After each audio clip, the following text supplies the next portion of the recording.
Konohagakure was one of the strongest and most peaceful ninja villages. The sun was shining, and someone was running for a huge mob. Naruto was racing through the streets, running like a wild man. Behind him, a mob of both civilian and ninja alike was chasing after him. And by the looks of those weapons they were carrying, their intentions were not good. Now, normally one would ask why this mob was chasing a barely 6-year-old kid like he is the plague. This kid was the Jinchuriki of the nine-tailed fox, Kyuubi no Kitsune, who had attacked Konoha and had resulted in the death of a great part of the village, including the best Hokage, or leader that Konoha had ever had, Konoha's Yellow Flash, Minato Namikaze's fourth Hokage. Because of that, some people thought poor Naruto was the demon and decided to take vengeance into their own hands. Now, Naruto was no easy catch. Being repeatedly chased, the kid had an abnormal stamina and speed. He was able to outrun A and BU, which were the village elites. Still, he had bad luck with this mob, which was filled with some Sharingan and Byakugan users. You see, there are two major clans that people love to praise: the Uchiha clan and the Hyuga clan. They both were praised for their Idujitsus, Sharingan for the Uchihas and Byakugan for the Hyugas. Byakugan allowed the user to see 360 degrees around themselves, even past his own skull.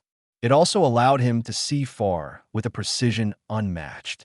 It allowed one to see the chakra passages and the tenketsus. Tenketsus were points in the chakra paths that, if messed with, could make one person get his chakra cut or an augment in that region. Sharingan allowed a person to see chakra pathways, but not the tenketsus. Instead, it allowed a photographic memory. These two characteristics made the Sharingan a copy eye, capable of coping all non-Kikei Gunkai's techniques to be copied by a Sharingan user. In addition, the higher levels of Sharingan allowed the user to predict the enemy's moves before they happened, making them be one step ahead in battle. Finally, it allowed one to use Genjutsu just by looking at the enemy's eyes, making them one of the most terrible technique to use on anyone. So, it was no wonder that Naruto was having trouble running away from this mob. He turned to the right, but no fair a dead end. A very afraid Naruto turned towards the only way out of that alley to find that the mob had already gotten there. They smiled, seeing the poor child look at them in fear. "Time to pay for what you did, you damned demon." Naruto stepped back. "What did I ever do to you? I don't know what you were talking about. Don't try to fool us. We know that this is all just your acting. You don't trick us, Kyuubi." In the distance, wearing dog mask, was an ANBU that was supposed to watch over Naruto. But he let the mob hit Naruto as they wished. "This is for what you did to Sensei, monster." The mob began to beat him up. Whether with simple fists or sticks, it didn't matter. Then one of them came closer and started to cut Naruto with a kunai. The pain was too much, and Naruto fainted from it. Just as they were about to finish with him, half of the mob fell down. A man appeared. He was a fairly tall, fair-skinned man having bright, red eyes with slits and long, spiky, blue hair that reached the center of his back. The man also has jaw-length bangs framing either side of his face, and he had red lines coming down his eyes which looked like he was crying blood tears. He wore a simple black suit with a distinctive white fur collar. This armor was constructed from numerous blue metal plates, formed into multiple protective guards along his body, in particular, chest, waist, shoulders, and upper arms. This clothing was accompanied by sandals and a hapuri engraved with his clan's symbol, which was 4 leaf-like wings with a ring appearing in between the spaces. He also wore a short-sleeved, long black haori over his attire, decorated by lightning clouds motifs on the edges, with a kanji for storm dragon written vertically down the back, and closed on the front by a thin, blue rope. This man was Ryoku Tatsumori, the youngest person in his generation to have ever been named Sannin after Orochimaru defected, and he was very livid at the moment to be seeing a mob attacking a child, and not just any child, no. The son of his 2 fallen friends Minato and Kushina. He then approached them while flaring his yokai energy, which he was drawing from his tenant Suryu, the celestial guardian of the east and god of the roaring skies and thundering seas. He approached the mob with his sword fully drawn and poised to kill them all. "How dare you harm my Masuko-san? You will pay for your transgression with your lives," he said before charging into the mob, killing everyone who'd attacked his adopted son. Even the shinobi in the group didn't stand a chance, as that was one of the most powerful ninja and stepfather of the village. So, in a matter of minutes, they were all dead. Ryoku grabbed Naruto and wasn't at all surprised to see red chakra healing the wounds. Is Kyuubi healing him? But Ryoku couldn't think about that now. He had to save Naruto. He then performed a few one-handed seals, Bubin Bodhi Henkin, Mori Ryu no Tsubasa, partial body transformation, wings of the forest dragon. Then large leaf-like wings sprouted from his back, and he then moved them over Naruto's body, Ryuten. Mori Ryu no Shikufuku, draconic release, forest dragon's blessings. His wings then began to glow a soft light green as dust-like scales descended down onto the boy, healing all his injuries. When the boy was fully recovered, he dispelled his jutsu and carried the boy to the Hokage office. "Sarutobi better have a good fucking reason why Naruto wasn't at my compound. And if the council had something to do with this, oh, they'll pay dearly for what happened to my son," the dragon Sannin thought to himself as he marched to his targeted destination. In Naruto's mindscape, Naruto woke up to find himself in a sewer-like place. He glanced around, hoping to find something, when he heard a voice. "Ha, you are awakened. Come, young Naruto, we have much to talk." Naruto went towards the voice to find a huge cage. He then saw two blood-red eyes looking at him from the other side. "Do you know who I am, Naruto?" Kyuubi asked a surprised and frightened Naruto. "Yes, and calm down, young one. I'm not going to harm you. I'm the only reason you are still alive anyway, and your stepfather has returned from his 3-year-long mission," Kyuubi said to the boy. "But you destroyed the village. Why would you help me? And why are you on a cage? Where are we anyway? And Dad's finally came back." Kyuubi was getting impatient with all his questions. "God, do you have to speak that loudly, kid? And stop asking so many questions, and maybe I'll answer you." Naruto went silent. Kyuubi sighed. "Good. Now about your questions. We are in your mind. And before you ask, I'm here because your fourth Hokage put me here, and yes, your father is back, and from the way his chakra has spiked, I'm guessing he's rather livid at the moment. Impossible, he killed you." "And what do you mean by livid?" Kyuubi looked at him. "No, you idiot. If that was the case, you would be dead too. Anyway, he didn't kill me because he was unable to. Instead, he was able to seal me in you. That is why I am here and why I am in this cage. And since I'm sealed in you, I would die if you died. I don't want that yet, and your father is livid because you were supposed to be living at his compound. But I'm guessing something screwed up. Now, on to the other matters. I want to make a deal with you." Kyuubi was then interrupted. "Wait. What about why you attacked the village? And this proposition of yours? How do I know I can trust you? Oh gods of all that is holy in this world. Not this again. Listen, hear the deal, and then you can ask your questions, child." Naruto shut up immediately. "Good.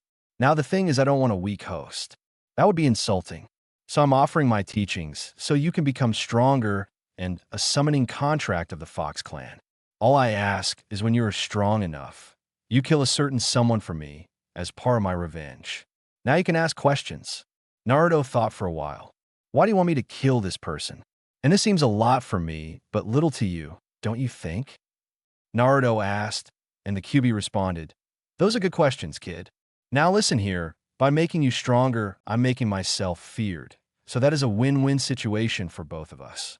Second, that man was the reason why I attacked Konoha anyway. You see, this man is called Madara Uchiha. He had developed a new level of Sharingan, and that made him more powerful than I thought. It gave him the power to control me. He made me attack Konoha. He is the reason I am in this jail.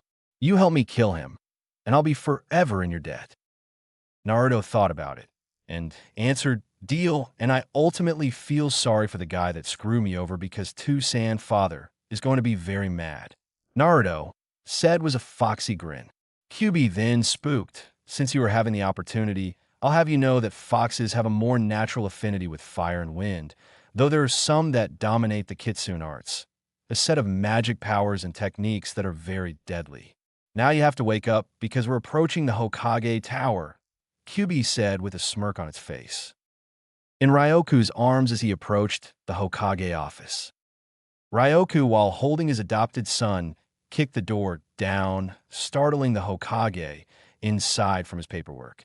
Ryoku then entered with a very angered look on his face, giving the aging Hokage a look of worry. Sarutobi was about to speak when he was interrupted. Call the council meeting now. I wish to discuss a few things regarding my son as to why he wasn't living at the compound after I left for my mission 3 years ago, the Sannin said, with venom dripping off every word he said. The Hokage then looked at him. I thought he was living there upon your request, he asked the now pissed Sannin.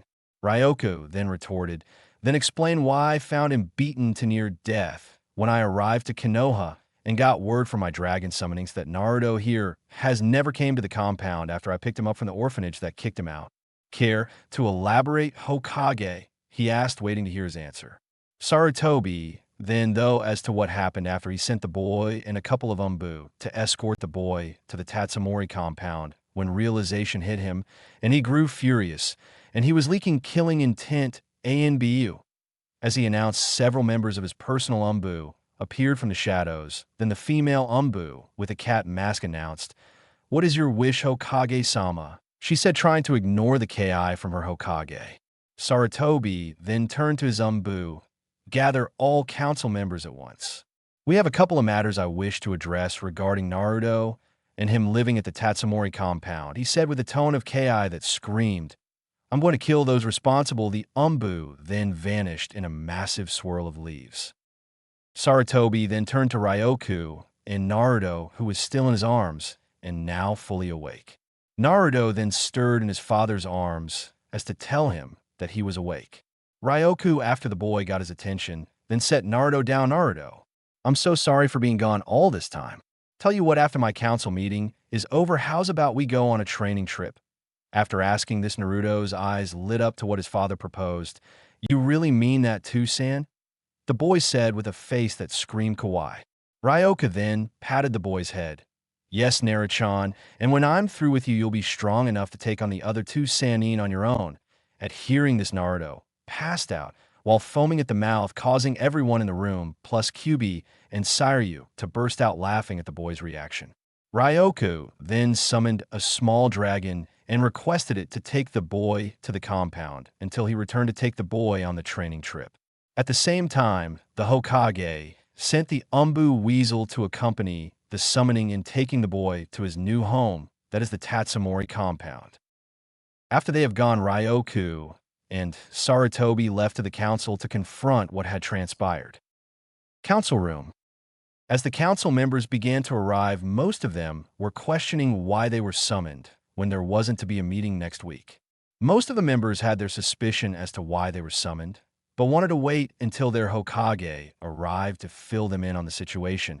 However, it didn't take long for their beloved leader to appear, but when they saw the person with him, most of the civilian council started to sweat, especially Danzo. However, his reason for sweating is a tad different. Damn it, he had to show up just before I could manage to lure the boy away from Sarutobi's sight, so I can mold him into my own personal weapon, thought Danzo as he was trying to find another to acquire the Kyuubi Jinchuriki. Several members of the Ninja Council both feared and respected Ryoku ever since their time in the academy, as well as they were grateful of him for helping them find their soul mates and lovers. But Fugaku Uchiha was another story. In fact, he hated Ryoku because his wife left him to be with the man after she had their youngest son Sasuke and couldn't get her back because the dragon summonings that surround the Tatsumori compound would have killed him with no hesitation. However, he kept his newborn son and quickly soon remarried another female Uchiha, but it still pissed him off that she'd gone to him. The Hokage then cleared his throat. "Ladies and gentlemen of the council, I'm sorry to have summoned you, but there's a certain I wish to address regarding Naruto Uzumaki," he said, trying to hold back his Ki. Throughout the council, the mere mention of the boy's name caused mixed feelings, but the most obvious one was malice towards the boy. Why should we discuss anything about that thing? One fat civilian council member said with hint of venom toward his last word. Ryoku then turned to the man, "That thing," as you call it, has a name, and while I'm here, I would like it if you addressed him as such," the Dragon Master said, trying to hold back every urge to kill the man. Then it was a blonde-haired civilian council member who spoke next. "And why should we? That little monster doesn't deserve anything that entitles it as human," she said, only to be verbally attacked by the Inuzuka head. Shut it. "That boy is more human than most of you civilian council trash," she said, causing a majority of the civilian council to glare at her. But being an Inuzuka and a clan head, backing down wasn't an option. The other ninja council members just looked at Some with one thought going through their mind: troublesome woman. But it wasn't until the Dragon Master decided to intervene. "I thank you, Tsum-san, for defending the boy. But the reason why I asked the Hokage to call this meeting was to find out why Naruto never made it to my compound when I adopted him 3 years ago after the boy was kicked out of the orphanage at the age of 3. He asked. This question made a lot of people feel uneasy, especially for the civilian council and the 3 elders, because they knew full well that Ryoka loved the boy and would see that justice is served. Mabuki Hirno, the blonde-haired councilwoman, then spoke more like yelled, "You took that thing into your household? What were you thinking?" she asked him while he was cleaning out his ears, making sure they weren't bleeding. "Well, Ms. Banshee, I'm fully within my right to take in an orphan child, and so I decided to take in Naruto and to raise him as my own. But when I returned from my 2-year mission, my dragon summonings told me that Naruto never made it to my compound. So I have a few theories as to why that happened, and one comes to mind," he said as he eyes the entire civilian council, and then the elders. "You people had something to do with that, and I don't even have to ask why, because your silence is all the answer. I need to confirm that you stopped him from having a normal life, so that you can satisfy your own selfish desires while a child no older than 6 suffers," he said as Ki started to leak out from his body, causing everyone to have trouble breathing. The Hokage tried to speak, but Ryoka stopped him. "You people make me sick. I should kill you all where you stand, but I won't, because you're not even worth the effort. But instead, I'll make you worst nightmares a reality. I'll train the boy myself and make him as strong as I was when I defeated all 3 Sannin at the age of 16". When he announced this, the entire council paled. Ryoka then turned to the Hokage. "I'll return with the boy in 8 years' time. That'll be plenty of time for me to train the boy and maybe teaching a few of my own personal jutsu," he said with a large toothy grin on his face. Koharu then spoke. "You will do no such thing as the elder and advisor of the Hokage. You will not teach that thing anything," the female advisor said with a smug look on her face. But that didn't faze the man at all. "What makes you think that you have any say in the matter regarding the boy? Because last I checked, I'm a shinobi, a clan head, a Sannin, and most importantly, the boy's father. So the day I take orders from you, or anyone from the council, will be the day when hell freezes over," he said, while his eyes changed from their usual red to a sky blue with slit pupils. Koharu then took a step back while never taking her gaze off of his cold blue eyes. Then Ryoku closed his eyes, then turned to the Sandaime. He opened his eyes, revealing then to be his normal red eyes. "With your permission, Hokage-sama, I'll be taking the boy today to begin his training," he asked the Hokage, who was just grinned and nodded. "Very well, Ryoka-san, you may take the boy and begin his training. Though you just got back, I don't think your wife will take that lightly," he said, making Fugaka see that remark. Ryoka himself then paled. "Oh fuck, I forgot to let her know that I've returned. I'll see you later, Sarutobi-san," he said as he vanished in a swirl of leaves. Sarutobi then chuckled at the way he took to that. "Ryoka, you are most definitely whipped," he thought to himself before turning to the rest of the council. Tatsumori compound. Naruto had just arrived with Weasel to the gate, the Tatsumori compound, where he was greeted by one of the gatekeepers. "I am Tatsudo, a gatekeeper to the Tatsumori clan." "State your business," the dragon said as he eyed the boy suspiciously. Then the boy said, "I'm Naruto Uzumaki. My adopted father is Ryoku Tatsumori," the boy announced to the gatekeeper. Then Weasel spoke. "I'm Weasel, and A and B you assigned to escort young Naruto here," the Umbu said to the dragon. The dragon's eyes widened at the boy's statement.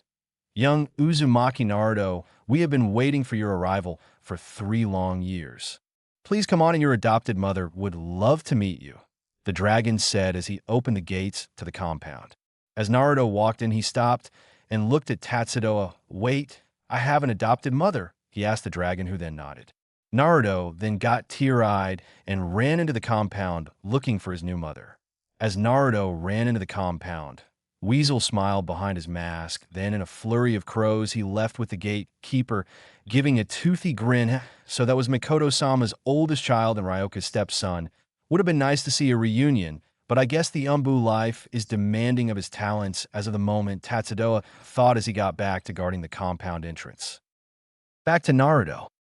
As he ran through the compound, he ran across several other dragons that are assigned to do different tasks around the compound, until he found the garden where he saw a woman who is fair-skinned woman with long, black hair with bangs hanging on either side of her face to roughly frame her cheeks and black eyes.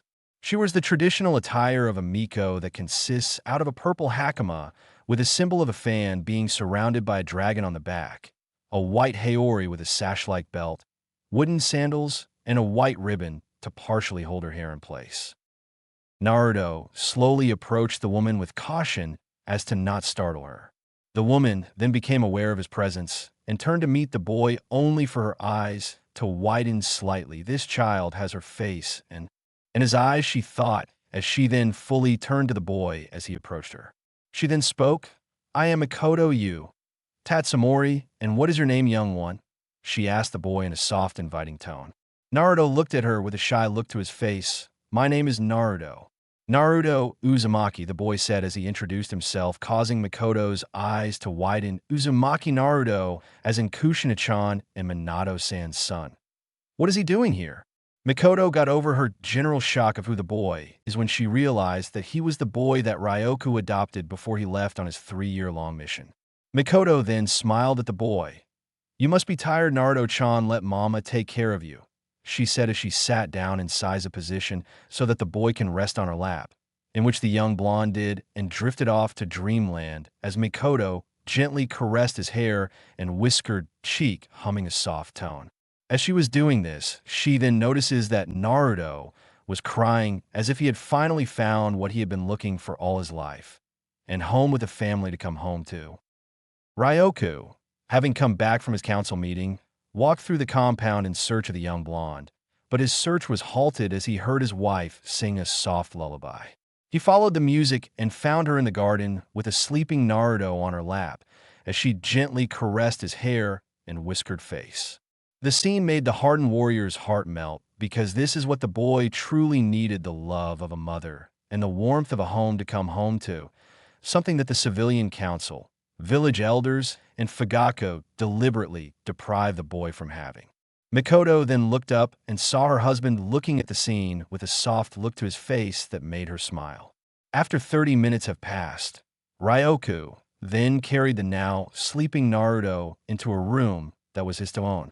The room had a Spartan feel to it with only a futon, 2 nightstands, and a dresser. But with time, Naruto would personalize his room to make it his own. The only thing that made the room stand out was a flag with the Uzumaki swirl and a WYRM eating its own tail as the outline. Ryoka then set the boy into the futon and tucked him in a bed and left the room with his wife in tow. The two of them left the sleeping blonde and headed straight to the kitchen, where Mikoto started to prepare dinner, now for 3.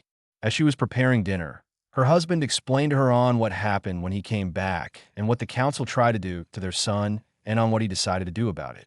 After saying his piece, Mikoto was angry because he just got home and now he had to leave again to train the boy. Ryoku then explained again why he was doing this and told her that he'd spend the night creating Horatian seal so that she could summon him when needed. This made her irritation lessened, but she was still mad that her husband wasn't staying for long. So in her mind, she decided to give him a night to remember, and with those seals she'd call him for various nightly activities which involved her in slutty costumes. Knowing this, she giggled as naughty images ran through her head, and Ryoku took notice of this and sighed in knowing what was going on through her mind. And if those Ika books that he found that one time under the floorboard were any indication, it was something that involved that slutty nurse outfit he found in the closet. An hour has passed since Naruto was tucked into bed, as Mikoto finished making dinner and Ryoku setting the table. The two then noticed the young blonde has woken up and was standing in the hallway to the kitchen. Ryoku was the first to respond. "Hey Naruto, I see you're finally up. Well, don't just stand there. Grab a seat and dig in," he said as he motioned to the empty seat that rested between Ryoku and Mikoto. Naruto stood there, and his eyes began to water. Then the tears came down, and this worried the adults in the room. Mikoto approached the young blonde and hugged him. "It's okay, Naruto, you're home," was all she said. Ryoka got up from his seat, approached his wife and adopted son, and hugged them. For the first time in his entire life, Naruto felt safe and loved by those whom claimed themselves his mother and father. Naruto then brought his hands up and returned a hug to his adoptive parents. This went on for 5 minutes until a grumbling noise was heard, and the adult looked at the blonde who was now blushing, but tried to hide it as he buried his face into Mikoto's bosom. The three then walked over to the table and ate. After eating, Naruto went into his room, which Ryoku assigned one of his summonings to guard the boy in case the council decided to steal the boy in the dead of night. But it was a very slim chance since the dragons that guard the compound made sure of that. But one can't be too careful. The two left to their room where they got ready for bed. However, as Ryoka laid in his side of the futon, he could see his lover make her way to the closet and close the door behind her. After several minutes of waiting, Mikoto came out wearing her slutty nurse outfit. Seeing this, Ryoku activated a privacy seal to prevent anyone coming in and a soundproof seal to prevent anyone from listening in on their nightly activity. Lemon. Mikoto walked over to her husband's side of the bed and asked him to stand up to begin his examination. Mikoto almost jumped when she felt Ryoka grab her butt. "Geez, Ryoku, your pulse is so erratic," the cosplaying Uchiha commented, before she reached up with a free hand and put it on Ryoka's chest. "And your heart beat, oh my," Mikoto said in fake worry. "Is she? Oh, I can get used to this," Ryoka thought with a smirk, getting what she was doing. "My heartbeat is bad? What should I do?" he asked with fake fear. "Well, I might have to inspect your body for any other ailments," Mikoto informed in a serious tone, as she took a step back and pushed Ryoka down into the bed. "Please help me, nurse. I'll do anything," Ryoka said, as Mikoto stood over the blonette. The slutty nurse costume wearing Uchiha reached up and undid the straps that held her outfit together. "Oh, don't worry, Ryokoi. I'll do all in my power to make sure you're perfectly healthy," Mikoto replied, as she took off her costume, revealing a well-toned hourglass figure and a pair of black laced bra and panties. Ryoka was focused on her as she slowly removed her bra and panties. "What did I ever do to get such a devoted nurse?" he asked as he watched the bra and panty set fall to the floor. The dragon Sannin looked at Mikoto with lust-filled eyes. She stood there completely naked. Ryoka looked and saw her perky D-cup-sized breasts, her flat-toned stomach, long, smooth legs, everything. "What's this?" Mikoto asked in shock as she looked down at the blonette's crotch. She went to her knees and reached forward and touched Dent in Ryoku's pajama pants. "It's all hard. That's another symptom," she informed. "I think I know what you have," the pretend Mednin said. "Can you cure it?" Ryoku asked. "I think I know just the thing," Mikoto informed, as she reached forward, rubbed the dent with one hand, and unbuttoned his pants with her other hand. She leaned and closed as she pulled back the blonette's pants, before she was hit in the face by his extremely hard member. "Oh my, it's worse than I thought," she commented as she wrapped one hand around the hard member and began to stroke it. Ryoka leaned his head and moaned slightly as he felt Mikoto's soft, warm hand working him. She then leaned forward and licked the head of his member as her free hand slowly moved down her own stomach before she inserted her finger into herself. While she stimulated herself, Mikoto began to take more of Ryoku's member into her mouth. After a few seconds, she pulled her head back and slowly stood up. "It would seem I have to give you a higher dosage," she informed as she stood over the Sannin's member. Ryoku watched as his wife aimed his member upward before she lowered herself. He saw and felt as his hard member was guided into her wet nether lips. "Ah!" Mikoto sounded loudly, just as the head of his member entered her. Mikoto moaned loudly as the member continued to rub and push her insides apart. She released a scream as Ryoku's and her pelvises connected. He then raised an eyebrow when he heard Mikoto moaning to herself as he fully entered her. Yep, she's definitely a screamer. I always thought it was just for that one night, but damn, hearing those moans is making me harder, he thought. I'm grateful to have activated those seals. If not, the whole compound would be hearing this, and I don't want to scar Naruto for life when it comes to things like this. Kushina-sama, Mito-sama, I thank you for teaching me such a valuable art, he thought while thanking the Uzumaki clan for teaching him the ways of the sealing arts. I think you might need a little help, nurse, Ryoko commented. Before Mikoto could ask what that meant, she felt something hard poking her cheek. She turned and saw another brunette standing on top of bed, with his hard member out. Mikoto looked at it for a second, before she felt a hand behind her head. Come on, Nurse Mikoto. You're working so hard to cure us. You deserve something, so open that hot mouth of yours. The clone said. Ryoko moaned slightly, where he felt Mikoto get tighter and wetter. Mikoto slowly opened her mouth and stuck out her tongue. The clone put the head of his member on her tongue, before he slowly guided himself into her mouth. Mikoto released a gagging sound as the member hit the back of her throat. The clone grabbed the back of the Uchiha's head and began to thrust in and out of her mouth. Ryoko watched as his clone face fuck his wife with some hidden jealousy, before he reached forward and grabbed Mikoto's waist. He began to bounce the Uchiha up and down on his member. As he slowly thrust up, the sound of loud gagging, slurping, and stifled moans echoed off the room. Mikoto allowed her arms to fall limp, as her face and throat was fucked by a Ryoko clone and her nether lips were fucked by Ryoko himself. The clone grabbed Mikoto's black hair as it began to roughly thrust into her mouth and throat. Ryoko let go of Mikoto as she bounced herself on him. While she was bouncing, Ryoko leaned forward and grabbed a hold of her D-cup-sized breasts. The brunette wrapped his lips around her left nipple and used his tongue to play with it, while he massaged her right breast with his hand. Only after a few seconds would he alternate between the two. Mikoto's moans got louder, that even with the member in her mouth, she could still be heard. Ryoko felt Mikoto's insides quiver as she began to grind against him erratically.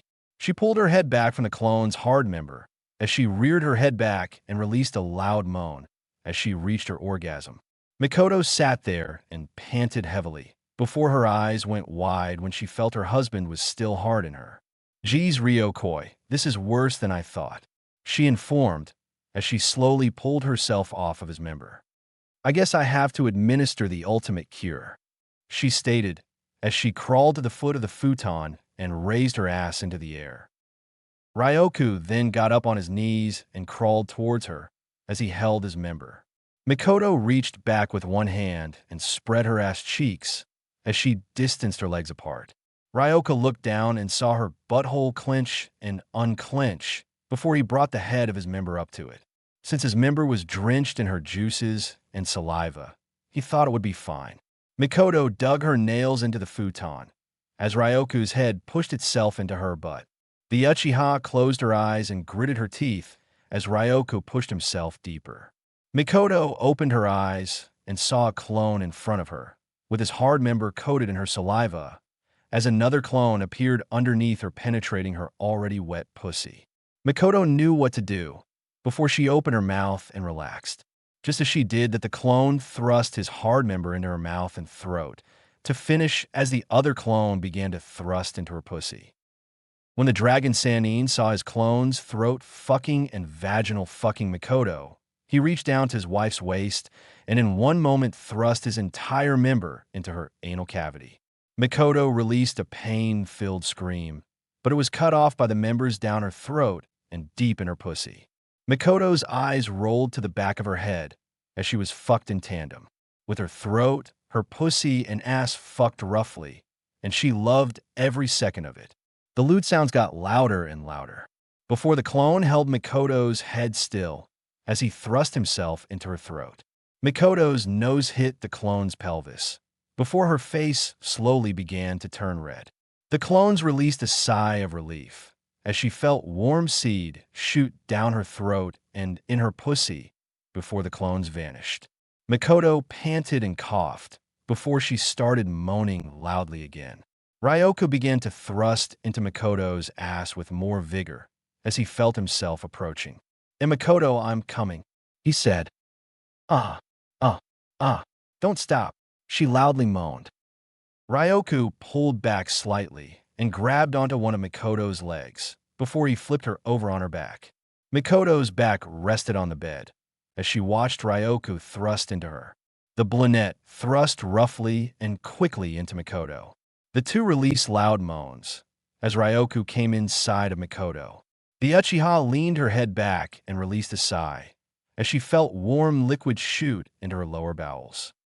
In lemon, Ryoka then pulled out of her and looked at his handiwork. As he watched his wife pant, he then caught the scent of a woman in heat. His wife was giving off the smell and knew full well what that meant. She was ovulating, and after this intense session of sex, she'll most likely be pregnant. Ryoka's mind was going a million miles per hour of what parent life would be like, but got over it after a while and thinking that being a parent to a child with Makoto will be an excellent experience, and with young Naruto being the big brother, it'll be one big happy family. Makoto then crawled to her husband's side and rested her head on his chest over his heart.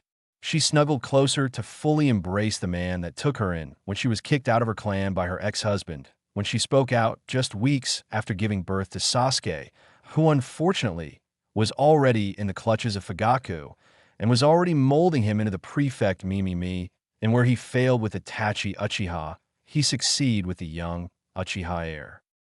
Ryoku then snaked his left arm around her shoulders and brought her closer. He then placed his right hand over where her womb is located and gently caressed it. "I know today was a non-safe day, Mikoto-chan. You were reeking of pheromones, as if you were a Rathian, monster hunter monster, and in this fan fiction a summoning." In heat, he said, getting a blush out of Mikoto trying, but failing to hide her embarrassment. Ryoka then sighed and kissed her forehead. "I do look forward to what it'll be," he said with a smile on his face, and Mikoto looking up in shock. To her, hearing her husband that he looked forward to being a father was both surprising and joyous. Tears formed in her eyes, and she kissed him on the lips. She then broke away and rested her head on the crook of his neck. "And I look forward to mothering our child, dear husband," was all she said before drifting off to dreamland with Ryoku, following her example. The next day, both Ryoku and Naruto were standing in front of the main gate before departing on their 8-year-long training trips throughout the elemental nations. Makoto and Sarutobi Hijiran were there to see them off and to say their goodbyes. Sarutobi then pulled Ryoku away for a minute, wishing to have a word with the Tatsumori clan head, in which Makoto agreed as she hugged and kissed her adopted son, wishing him good luck on his trip with his father, something Naruto looked forward to. With Ryoku and Sarutobi ****. Both Ryoku and Sarutobi stopped when they were out of hearing range of the two. When they stopped, "So, any reason why you decided to pull me away from my family, Hokage-sama?" the Tatsumori clan head asked. The aging Hokage took a deep breath. "Ryoku, you know that I'm getting too old for this position and that I want to retire and spend my twilight years with my family before joining with my ancestors," he said, getting Ryoku's attention. Then, the Hokage continued, "So that is why I've finally decided on a successor," he said, which really got Ryoku's attention. "Okay, Hokage-sama. So who's the poor? I mean luck bastard," he said, quickly correcting himself. Sarutobi then smiled an evil smile which made Ryoku nervous. "I choose you, Ryoku Tatsumori, as my successor, and before you deny, the title the daimyo himself made you my successor upon your return in 8 years from now, so no worming your way out of this one," he said while chuckling at the face of dread of having the title of Hokage when he returns to Konoha, and with the daimyo making the pick himself, there was no way he could say no.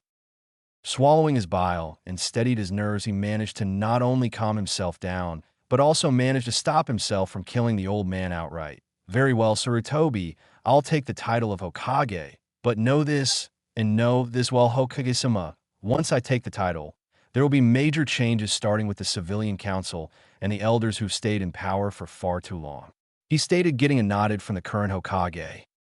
Ryoku then turned and left Sarutobi to his thoughts of finally passing on the mantle to someone else and to be finally rid of having to do paperwork. Back to family.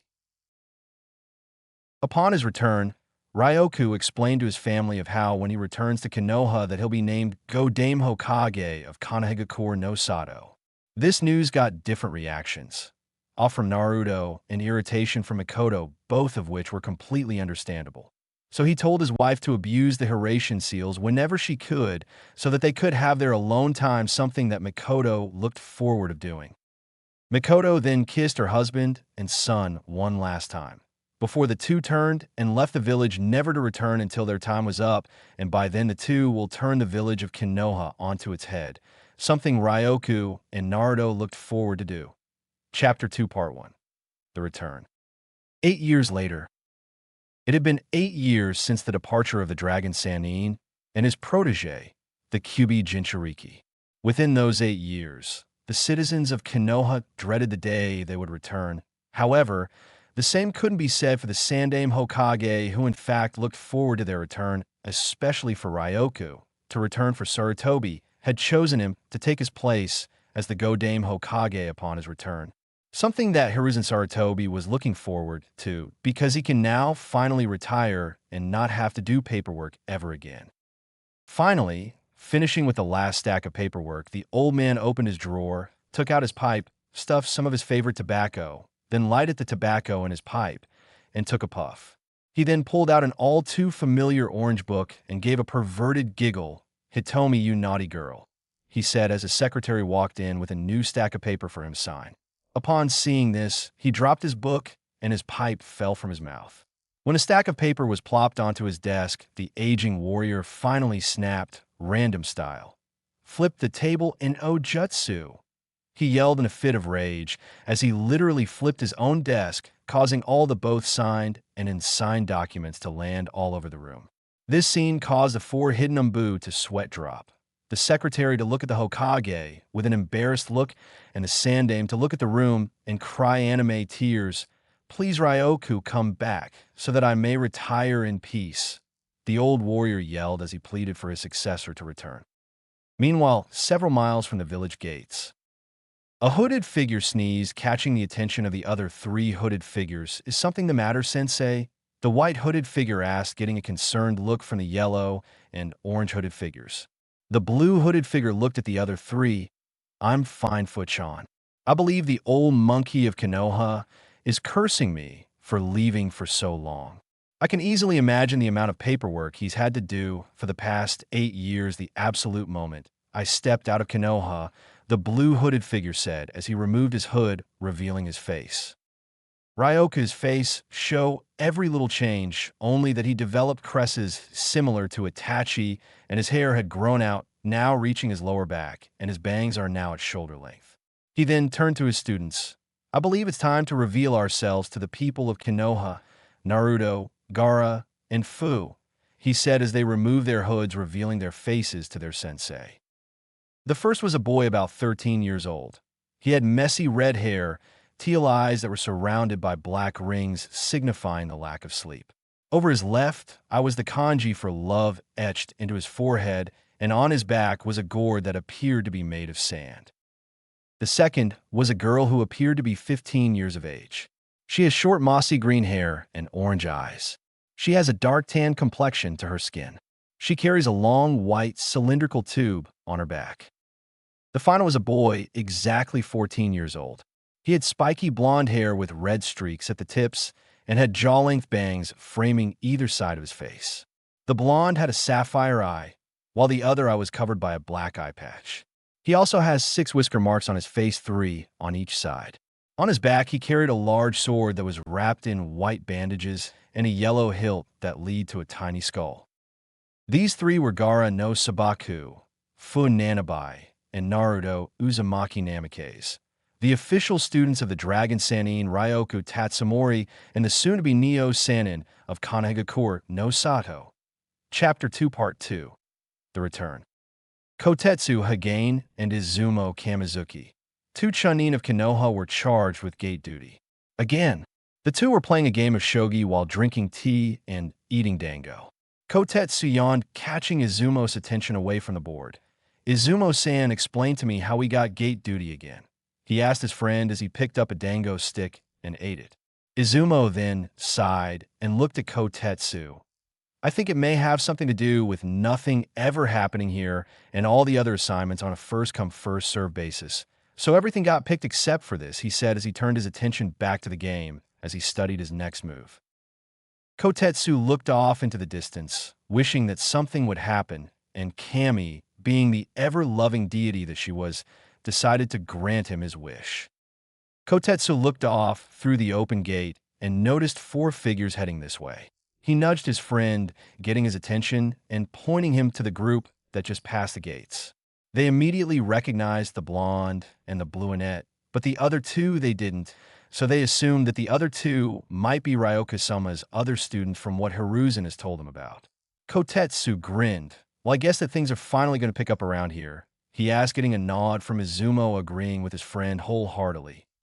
The group then stopped as Ryoku approached the gatekeepers. Ryoku Tatsumori, Naruto Uzumaki are returning to Konoha from our 8-year training trip, and the 2 accompanying me are Gaara no Sabaku and Funanabai, who wish to become citizens and shinobi of Kanagakure no Sato, he said as he handed them their passports. The 2 Chunin then examined their identification and approved, as well as checking the manifest for their names. I see the names here in your IDs. Check out Welcome Back, Ryoka-sama, Izumo said as he handed back their passports. This got a grin out of the Tatsumori clan head who then pulled out a small scroll. It's good to be back, Hagane-san, Kimizuki-san. Here, take this for your trouble, he said as he handed them the scroll. Those are treats from Suki no Kuni, Moon Country, so enjoy the moon pies, as the duo thanked him for the exotic treats. Ryoku returned to his students. All right, I want you 3 to head for my compound. I'll go to the Hokage Tower to let Sarutobi know of our return and to register you 3 into the academy so that you can graduate and become much closer to your goal, he said as he disappeared in a swirl of blue lightning. Naruto then turned to Gaara and Fu, who then nodded, then shunshined on swirls of sand, beetles, and blue flames. Hokage Tower. After having to clean up his mess, Hiruzen was once again doing paperwork when he heard a knock at his door. Come in, was all he said, giving permission to whoever it was knocking to enter. The door opened, revealing Ryoku, still wearing his cloak. Sarutobi-san, it's good to see you again, he said with a cheery tone. The aged Hokage then put down his pen. Ryoku-san, welcome back. I take it that the training trip with Naruto and the other 2 you'd mentioned in your report a few years back as born fruits? He asked his soon-to-be successor, who then proceeded to pull out a black book and handed it to Hiruzen. Turn to pages 135, 46, and 58. I'm sure that the results in that bingo book could speak volume of how successful my training trip with my 3 students was, he said with overwhelming confidence. Sarutobi didn't waste any time and proceeded to turn to the pages Ryoka mentioned, and surely enough he wasn't disappointed, but was shocked at what he had read. Bingo book entry number 1. Full name, Ryoku Tatsumori. Aliases / nicknames, Dragon Emperor, Dragon Sannin, and Storm Dragon of Konoha. Age, 300 years old, appears to be in his 30s. Birthday, April 30th. Gender, male. Rank, Sannin. Village of origin, Kanagakure no Sato. Status, clan head. Elements, lightning, water, and wind subelement, ice, storm, plasma. Clan, Tatsumori clan. Clan bloodline, dragon release, Ryuten, Tai. Hokage, on par with Might Dai. Nin, Hokage Jin. Low Jonin can detect and break hypering Jinjutsu Kin. Hokage, on par with Kushina in her prime and the 7 Swordsmen of the Mist. Fuin, Low Kage, on par with an Uzumaki seal expert. Irio, Low Kage's son. True Sage level summonings. Universal dragon summoning contract, meaning he can summon the main and subspecies of dragons such as wyverns, hydras, WYRMS, etc. Threat level, Z rank, note, don't approach. Flee on sight. Rewards, Oto, 500 million, dead or alive.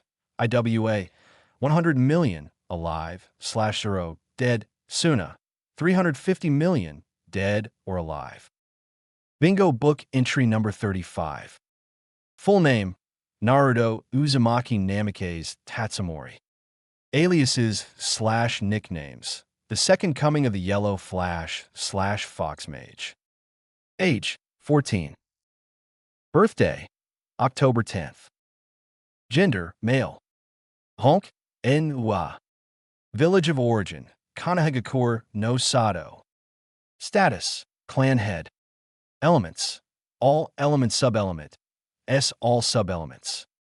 Clan, Uzumaki and Namikaze.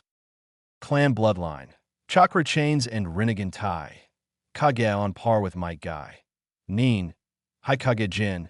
Jonin can detect and break Hyperang Jinjutsu Kin. Haikage on par with Kushina in her prime and the Seven Swordsmen of the Mist. Fuin, Haikage on par with an Uzumaki Seal Master. Irio, Jonin's son. True Sage level summonings. Fox / Kitsune threat level. High A rank / low S rank. Note. Approach with extreme caution. Rewards. Oto, 100 million, dead or alive. IWA, 50 million, alive /0, dead. Bingo book entry number 46. Full name, Gara no Sabaku. Aliases / nicknames. Demon of the Sand / Tanuki Thief. Age, 13. Birthday, January 19th. Gender, male. Honk, En-wa. Village of origin, Sunagakure no Sato former. Status, not applicable. Elements, wind, earth and lightning subelement, S magnetism, sand, and blast / explosion. Clan, En-wa. Clan bloodline, not applicable Tai. Low Jonin Nin, Low Kage Jin. Low Jonin can detect and break Hyperang Jinjutsu. Kin, Kage Fuin. Jonin Irio, Jonin's son. True Sage level summonings. Tanuki threat level. High A rank. Note. Approach with extreme caution if sand and area run. Rewards. Suna, 100 million alive /0, dead. IWA, 50 million alive /0, dead. Bingo book entry number 58. Full name, Fu. Aliases / nicknames. Beetle Queen / Beetle Knight. Age, 15. Birthday, August 8th. Gender, female. Honk, En-wa. Village of origin, Takigakure no Sato, former. Status, not applicable. Elements, wind, earth and water subelement, S not applicable. Clan, En-wa. Clan bloodline, not applicable Tai. Low Jonin Nin. High Jonin Jin. High Chunin can detect and break low Barang Jinjutsu Kin. High Jonin Fuin. High Chunin Irio. High Jonin's son. True Sage level summonings. Beetle summoning contract threat level. High A rank. Note. Approach with extreme caution. If beetles in area run. Rewards. Taki, 100 million alive /0, dead. IWA, 50 million alive /0, dead. After reading the bingo book, the Sandaime was astonished to have learned that his soon-to-be successor had trained 3 young individuals into becoming what set out to do. Make a team that'll one day rival his own and one day take their place as the Sannin of Konoha. However, what got his attention was that all 3 of Ryoka's students were Jinchuriki Naruto, being the Jinchuriki of Kyuubi no Kitsune, while Gaara contained Ichibi no Shikaku and young Funanabai no Kabutomushi. But what got his attention was that the other 2 hailed from other villages, Gaara from Suna and Fu from Taki. Also, what caught his attention was that Naruto had taken his blood father's name. So he can assume that either Ryoku had told him of his heritage, or could Kyuubi had told him of who his parents were. Sarutobi wanted to ask how he got these 2 to become his students, and of how Naruto learned of his connection to Minato Namikaze, but figured he would leave it for another time. As he put the book away, Ryoku then gave him a small scroll similar to the one he gave to Izumo and Kotetsu earlier, a gift from all over the elemental nations, a box of assorted tobacco, he said as Sarutobi received his gift with a smile. Hiruzen then put his gift in his drawer with his stash of Ika, then turned to his brunette friend, Ryoka, why don't you head home and let your family know that you've returned? The coronation to you becoming Hokage isn't until after the graduation of the current academy students, and I'll have your students join the graduating class for their final exams, he said. Ryoku then smiled. Mikoto Heim will most likely kill me if I don't show, and my children have waited a long time to see their father, he said right before he shunshin to his compound. Tatsumori Compound. Naruto, Gaara, and Fu stood outside of the compound with Tatsudoa greeting them. Welcome back, Naruto-sama. I take it that your training trip has bared powerful fruit? The gatekeeper asked the young blonde. Naruto nodded, giving the dragon his answer. It's good to see you again, Tatsudoa. These are my teammates, my brother Gaara, and my girlfriend Fu, he said as the blonde introduced his companions. The dragon then gave the blonde a toothy grin. Girlfriend, huh? Mikoto-sama is going to have a field day with this. Not to mention the children would love to see the one who stole their precious Oni-chan, especially young Setsuna and young Satsuki, the dragon remarked. At this, Naruto blushed as he remembered when he came to visit with Ryoku via Hiraishin to celebrate her children's 7th birthday. Both Setsuna and Satsuki, and twin daughters of Ryoku and Mikoto, developed a crush on their older brother, something that both Ryoku and Mikoto found cute. Gaara and Fu then tease him on a situation involving his sisters. Then the group notices a mob of civilians approaching their direction. This confused the group and irritated the gatekeeper. Naruto-sama, take your friends inside, the dragon said in a serious tone. Naruto, not wanting to disobey one of his father's summonings, motioned his friends to follow him into the compound. The gate closed behind them, and a seal was placed over the gate, and other dragons started to gather on top of the tiles on the wall. Leave now, humans. You're not welcomed here. Inside the compound, Naruto and his companions, upon entering the compound, they were greeted by both dragons and young Uchiha children, who Ryoku saved and adopted after the massacre. And I'll type the events of the massacre next chapter. The two that stood out in front of the group were two twin girls. Both were carbon copies of their mother, but had blue streaks in their black hair. Then they ran and tackled Naruto to the ground. Welcome back, Oni-chan, they yelled in unison. Then the next thing he knew, all the children followed the twins' example and dogpiled on the poor blonde, much to his dismay and to the entertainment of his companions who were laughing at Naruto's situation. As this was going on, the door opened up and revealed the lady of the Tatsumori clan, Mikoto Yu, Tatsumori. She wore an outfit similar to when he met her. She now wears a navy blue hakama with symbol of a fan being surrounded by a dragon eating its own tail on the back, a black haori with a sash-like belt and wooden sandals. As she saw her oldest son being buried under a mountain of children, she put a sleeved hand to her mouth and giggled. Oh my Sochi-kun, it would seem that your fans have dogpiled you, she said with a smile on her face. Naruto finally managed to claw his way out from under the mountain of tiny bodies, stood up and hugged his adopted mother. I'm home, cousin, he said as Mikoto gave a hug to him. It's good to see you again, Naruto-chan. Now where's my husband? She asked in a sweetly tone that promised pain. Tusen went to the Hokage to report our return and assign me and my team up to the academy to become an official genin team. To Konoha, he quickly responded, fearing for his health. She released her son and sighed. You and him only ever visit twice a year since the twins were born, only to celebrate either the children's birthday or mine, and now that he's finally home and he decides to visit the Hokage instead of his beautiful and loving wife. I swear his priorities are completely messed up, she said as she released her killing intent, and the image of a Hanya mask with 4 red eyes appeared behind her. At the sight of this, everyone, even the dragons, were against the wall, shivering in fear as the eyes of the Hanya mask started to glow and black smoke sipped out of its partially open mouth, revealing its teeth. Naruto, asked Gaara. Yeah, the frightened blonde responded. Your mom is scary, he said, getting a nod for his Jinchuriki brother.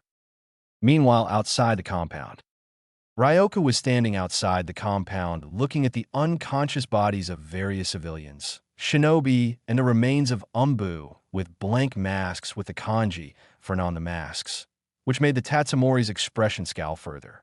He always knew that Danzo has been trying to get his people to sneak into his compound to steal his clan's secrets, and now the Uchiha children that he saved during the massacre. His children.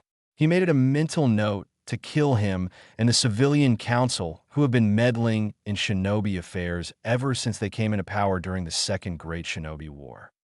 He then witnessed his dragons eating one of the Naumbu that was still alive. The Naumbu's head turned to him, and he extended his arm, asking for help. Please. Help me, he begged. Ryoka looked at him and extended his arm and pointed to him. He then gathered chakra at the tip of his finger. No was all he said. He then shot the ball, and it went through the Naumbu's head, killing him. The dragons then pounced at the now dead Naumbu and began eating him. Ryoku then passed by the carnage and opened the doors to his compound and walked in only to see his wife releasing her killing intent and his kids plus summonings against the wall cowering in fear. He chuckled a bit and closed the doors to conceal the carnage from the eyes of the children. Karasaheim, I'm home, he said, announcing his presences to his wife, who then turned her attention to him. Her attitude did a complete 180 as her Hanya mask disappeared, and she tackled him and embraced him in a hug. He then pulled in closer and kissed her in the lips. At this, Naruto summoned a bunch of clones and covered the eyes of all the children, much to their dismay and to his relief that his siblings won't be scarred for life. When Mikoto pulled away, she looked at her husband with a loving look. Welcome back, Ryoka Koi, she said as she laid her head against his chest. It's so nice to be in your embrace again, she said in a dreamily tone. And it is wonderful to feel you in my arms again, Mikoto Heim, she said in a low, husky tone. The two were so deeply in love, but was interrupted by a cough. The couple then turned to where the cough came from and saw multiple Narutos covering the eyes and ears of the children. The multiple Narutos, along with the original Naruto, Gaara, and Fu blushing up a storm for their public display of affection. To-san, Ka-san, not to be a killjoy, but can you please keep it PG in front of the children, Naruto said while Gaara and Fu nodded as to agree with their blonde teammate. Both Ryoku and Mikoto were blushing and realizing what they were doing, and in front of young children no less. The two separated and quickly fixed themselves as Naruto dispelled his clones. Ryoku was the first to respond as he cleared his throat. Well, it's been a hectic day, so I suggest that you three get accommodated with the room that were previously set up for you during your stay in my compound. Because knowing each of you after the Chunin exams, y'all may leave to find your own place, or in Naruto's case, inherit his family's estate, or stay. He said, getting a positive response for his three students who then went to their own rooms, or in the case of Naruto, and Fu decided to move in together. After they've gotten settled in, and after a nice dinner with the whole family, they all went to bed and eagerly waited for their chance for greatness. For Ryoku, it was his coronation to the mantle of Hokage, and for Team Jinchuriki, it was their chance at being official Genin. Flashback, 7 months after he and Naruto had left Konoha. As Ryoku was getting ready for bed, he then felt a tug from one of his Eurasian seals that he'd left with Mikoto in case she ever needed him, and boy did she abuse the hell out of them. He then teleports back to his compound. When he arrives, he was standing in front of his very pregnant wife and his stepson Itachi Uchiha, who was wearing his Umbu uniform and looked at the clan head with a very serious look. Ryoku-sama, I called for you because I have a request, he said, making both Mikoto and Ryoka look at the young Uchiha heir with a shocked look. This came as a surprise to the two adults because this was the first time that Itachi has ever asked Ryoku for anything, and if he had to call him for a favor or a request, then it must be serious. Getting over his shock, Ryoku then nodded, very well, but I want to hear what led to the situation that needed you to summon me, he said in a serious tone. Itachi agreed, had told him everything from the plan of a coup to the Hokage, trying to negotiate with Fugaku to avoid any bloodshed. As he explained the situation, Itachi watched their reaction, and they were as he predicted. Ryoku was furious that Fugaku would go so far as to stage a coup to basically stroke his own pride and ego, and Makoto was angry as well as disappointed that her ex-husband would be so arrogant as to think of such a thing. Itachi then took a deep breath and got to his request. Ryoku-sama, my request is for you to save all the children and unborn from what I've been assigned to do. When he said this, he got their attention. Makoto then spoke, and what would that be? She asked, fearing the answer. Itachi then looked at them dead in the eyes. I've been assigned to kill the entire Uchiha clan. When he said this, Ryoku and Makoto were shocked. Makoto then started to cry, and Ryoku then comforted her. Itachi, are you sure that there's no other way? Ryoku asked, trying to find a way around the order. Unfortunately, the Uchiha heir slowly shook his head. This is why I'm asking you to save the children and unborn. They're innocent in all this, but leave Sasuke alone, for I have plans for him. By making him the martyr for the clan, he said, making the two look at him in shock again. Ryoku then spoke. Itachi, do you know what that means? You'd be labeled a missing Nin and Sasuke an avenger. He said as Makoto cried, and knowing that her oldest child will live a life on the run, while her youngest would be an avenger with his sole purpose in life would be to kill Itachi out of revenge. Itachi then gave a sad smile. I'm afraid I have no choice, he said as he shed a single tear in knowing what he had to do in order to protect Konoha and his little brother. Ryoku then approached Itachi and did something that the soon-to-be former Umbu captain never expected from his stepfather. Ryoku pulled him into a hug. No matter what happens, no matter what you'll become because of this, just remember that you'll always have a place here with me. Your mother and the soon-to-be-born children, he said as he looked toward the smiling Makoto, who still had tears in her eyes. Itachi shed more tears. Thank you, Ryoku-say. No stepfather, mother. We don't have much time before Sasuke gets back from his training. We must make haste, he said, making Ryoku nod his head in agreement with his stepson. Ryoku left to his clan armory, and after 5 minutes, he returns wearing his old Uzushiobikure Umbu uniform, which was identical to the one Itachi wore, but the mask has the Uzumaki swirl on the forehead of the mask. He then kissed his wife and joined Itachi's side. I'm heading out, my love, he said as both he and Itachi vanished via Shunshin. Be safe was all Makoto said. Uchiha District. Both Ryoku and Itachi appeared in the middle of the Uchiha district with only the light of the moon shining down upon them. The Tatsumori clan head then summoned several large dragons known as dragon brood mothers. These dragons are capable of being surrogate mothers to any species as long as the embryo, fetus, or baby that's extracted from the biological mother is alive. Ryoku then ordered them to kill all the pregnant mothers and extract their unborn children from their wombs, while he kidnapped the children who were 5 years or younger, and Itachi killed the rest. 30 minutes later, Ryoku reappeared in the center of the district with a sealing scroll attached to his hip, containing all the children he could find, and the brood mothers appeared with swollen wombs filled with unborn children. They disappeared in a cloud of smoke. He then heard the screams of Sasuke Uchiha, who was running out of the main house yelling, "Don't kill me," and Itachi appeared in front of him and knocked him out. Ryoku then summoned several pixie dragons and ordered them to take the Sharingan of all the Uchiha that were killed because he knew that even dead, an Uchiha's eyes, if transplanted, can be a powerful tool for anyone. And foreshadowing. Ryoku then approached his stepson, who was crying for having to stain his hands in the blood of his kin. He then explained to Itachi that his part in this was complete and that the children and the unborn were safe, and to take extra precaution, he had sent his pixie dragons to collect the Sharingan from every fallen Uchiha. Something that Itachi agreed to, knowing that those eyes will be kept away from those who wanted them for their own gain. Both Ryoku and Itachi knew that they didn't have much time before the Umbu appeared on the scene, so they said their goodbyes and left. All the dragons returned to their master with Sharingan eyes in their claws, showing that they've completed their task. They dispelled themselves, thus returning to the summoning realm, and he too himself vanished via Shunshin. End of FLASHBSK Chapter 3. Graduation, Coronation, and Sensei Assigned. Part 1. It's morning in Konoha.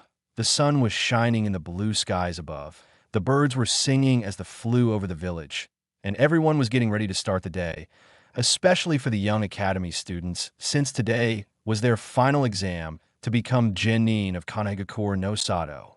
No students were happier than Naruto and his teammates, Gaara and Fu, who were just registered to take the graduation class along with the other students. Gaara, who called it cheating our way, Naruto calls it getting in with what's needed to pass, and Fu, along with their sensei, calls it skipping 4 years of learning nothing useful for those who were serious about their shinobi career. As the three raced towards the academy via roof hopping, they noticed that they were being tailed by blank-masked shinobi, but were quickly dispatched by Ryoku's ever-present dragon summonings via dive bombing. Naruto, Gaara, and Fu smiled in knowing that their father/sensei was protecting them. When they arrived, they noticed that they were the only ones at the academy, so they got in the ninja way. The three snuck in and made their way to the classroom, where they waited by doing their own thing. Gaara was reading a book called The Art of War. Fu was doing maintenance on her hidden blades to ensure that they're in working condition, and Naruto was meditating and talking to his inner demons. Naruto's mindscape. Within his mindscape, Naruto stood in the center of a circle with 2 lit candles.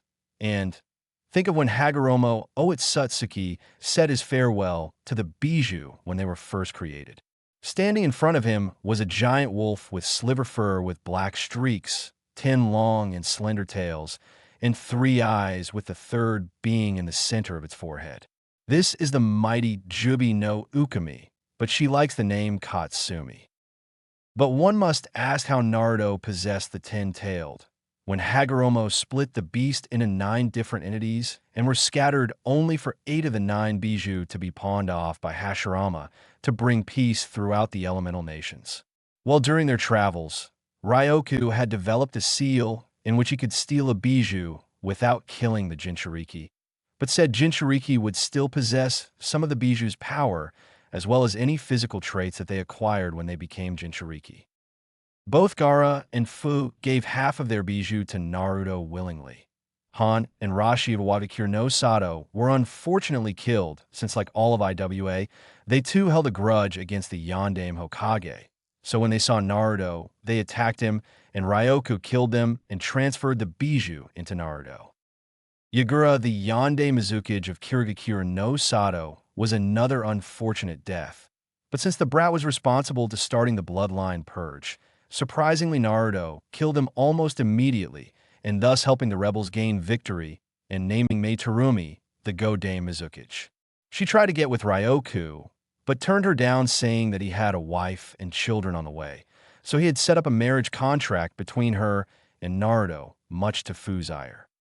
When they found Utakata, the Jinchuriki of the Rokubi no Namakuji, they also confronted a member of the now disbanded Kiri no Shinobigatana, Shishinin Shu, 7 ninja swordsmen of the mist.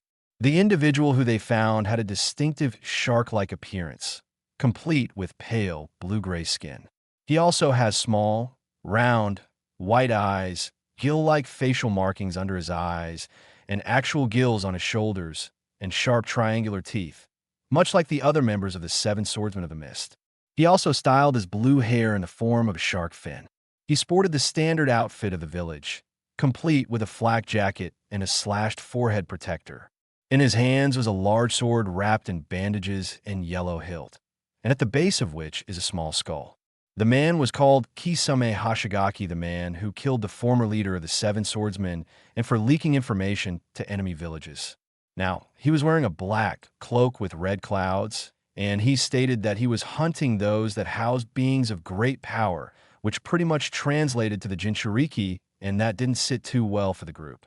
So they had a huge battle, but it was Naruto who used a combination of Kokuo's Futon, Gobi, and Son Goku's Yoton, Yanbi, to deliver the final blow and melted him from the inside out.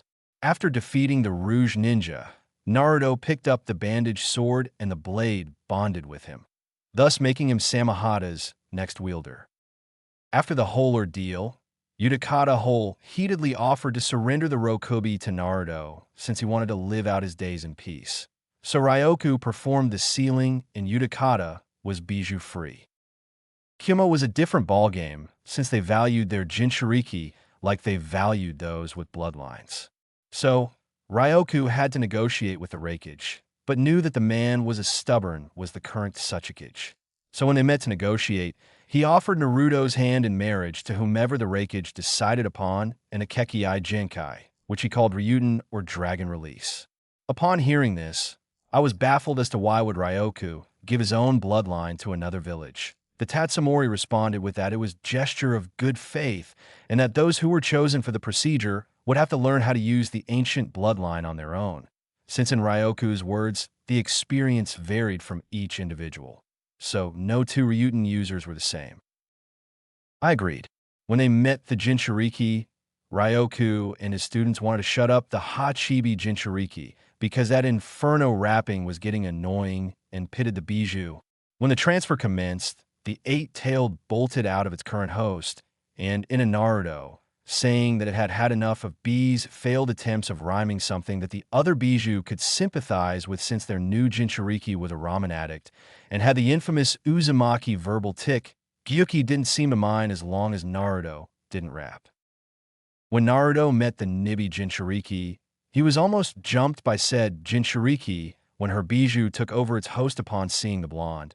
But thanks to Ryoku's quick use of a suppression seal, Yujito Ni was able to regain control of her body, and like Yudikata, immediately wanted her bijou removed as to avoid another rape attempt. When the process was over, I had offered both Yujito and her sister Samui to be Naruto's future wives, much to the ire of Fu and the shock of the sisters. During their stay in Kyuubi, Gaara had his first crush to a red-headed girl with dark mocha skin and an attitude that was one par with its Tsudara. Her name was Karui. At first, the two got off to a rocky start, but after a while, the two hit it off and the two became a couple. Of course, this gave his teammates material to tease him, but since he knew that his teammates were dating each other and that Naruto was engaged to various women throughout the elemental nations, he wasn't one to talk. Anyways, when all 9 bijou were gathered, Naruto and his group then traveled to the final resting place of the Rakudo Sennin, where he had learned the sage's fabled ninjutsu, the Onmyoton, Inyang Release. So after reading through various scrolls the sage left behind after his passing, Naruto then performed a technique called Onmyoton, Isho and I Sabit no Mono, Inyang Release, all things come together technique, that merged the bijou together to create the true Kyuubi, with Kyuubi being the main aspect. What came to a surprise to him was that the Kyuubi was female, and she was grateful to the blonde that she allows him unlimited access to her power, which was a lot, and she even gave him the Rinnegan in one of his eyes, which he now covers with an eye patch that can block chakra sensitives, sensors, and even be a Kugan users. On Naruto-kun, how are you this fine morning? The feminine voice asked as she took on a human appearance and approached Naruto with a sway in her hips. The woman that now stood before him was 7 feet and 3 inches tall. She had unblemished skin that had a creamy white, with long sliver hair that reached the center of her back. Her eyes were metallic lavender, a perfect heart-shaped face, 2 small fangs jutting from her upper lip, giving her a feral look. She wore a loose kimono with a wolf pattern, which did little to house her massive G-cup breasts. On top of her head were a pair of wolf-like ears, and behind her were 10 long bushy tails. I'm fine, Katsumi-chan, did you sleep well? He asked. The now-named Kyuubi was then draped her arms around his neck and started to kiss his neck, which caused him to moan a bit, and his tool was starting to stand at attention. You mean if I slept through what you and Fu-chan did last night? Then no. I was, however, enjoying the show. So when do I get a turn? She asked, getting a blush for Naruto, who was stuttering as to how to answer her. Once I find a way to release you from the seal, then we can mate like rabbits in heat for as long as we want, he said to her, making her purr with approval. I look forward to it. I would love to eat out your Fu-chan. I wonder what she tastes like, she asked, making Naruto blush at the thought of Katsumi eating out Fu and Fu doing the same to her. The very thought made his unit harden, creating a large bulge in his pants, and blood started to drip out his nose. My Naruto-kun, does the image of me eating out Fu excites you? Well, what about me doing the same to Mei or the Ni twins from Kyuubi? She said in a saucy tone, making Naruto nose bleed at the though. I gotta go, I can feel Fu-chan waking me up, bye, he said, leaving in a hurry. Katsumi then laughed, while teasing him sure was fun. Although, she said, taking a serious posture. I wonder what he would say and or do when he finds out about you. Usagi-san, she said as she looked up and saw was a woman in possession of very delicate facial features. She also had extremely long, sweeping white hair that touched the ground. Most noticeable were two brown, ear-like horns which stuck out from her head. She possessed the Byakugan, and also had a third eye on the center of her forehead that's eyelids parted vertically. Her eyebrows were cut very short, a symbol of nobility, and she wore a dark shade of lipstick on her lips and a dark shade of nail polish on her long fingernails. She wore the transitional high-collared Haim kimono, which was adorned with intricate lines that are gold and purple and tomo running down the center and edges of the gown. The woman was being held by golden chains and had a seal on her chest keeping her in place, thus preventing her from escaping or killing her beloved host. The woman in question was the famed rabbit goddess Kagaya, Otsutsuki, and she was furious that she was being treated like some like of animal by the very being she had stolen its fruit from. When I get out of here, you'll pay for this humiliation that you've brought upon me, she said in an angered tone. On the contrary, my dear, you did steal some of my power and lashed yourself onto me, so that if I should appear again, so would you. But what you didn't account for was that I would be in a host, and that host possessing a power seal, such as the Shiki Fuin and a Hack Fuin, she said as she marveled at the seal's ability to change itself to meet the expectations of the host. Kagaya then glared at Katsumi. Then why don't you end me and be done with it, she asked. Katsumi then laughed darkly, which sent shivers down Kagaya's spine. Oh, I would like nothing more than to kill you only to revive you again and repeat the process until I grow bored and just leave you for dead. But I want Naruto-kun's opinion on what to do with you, she said. What does he have to do with any of this, she asked. Because Naruto-kun believes in second chances to those who deserve it, and I feel that you deserve that chance even if I completely oppose it, she said as she started walking away and leaving Kagaya to her thoughts. A second chance was all Kagaya said before meditating on what to do. With Naruto, when Naruto came to, he noticed that the room was full of genin hopefuls. Some of them caught his attention. The first was a boy who was a member of the Inuzuka clan by his wild appearance, as while clearly human.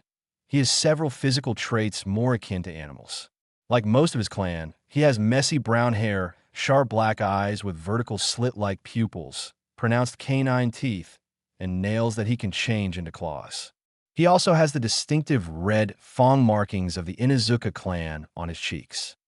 The Inuzuka's attire consisted of dark grayish pants reaching to his calves and a gray, hooded fur-lined coat, with the hood usually placed on his head.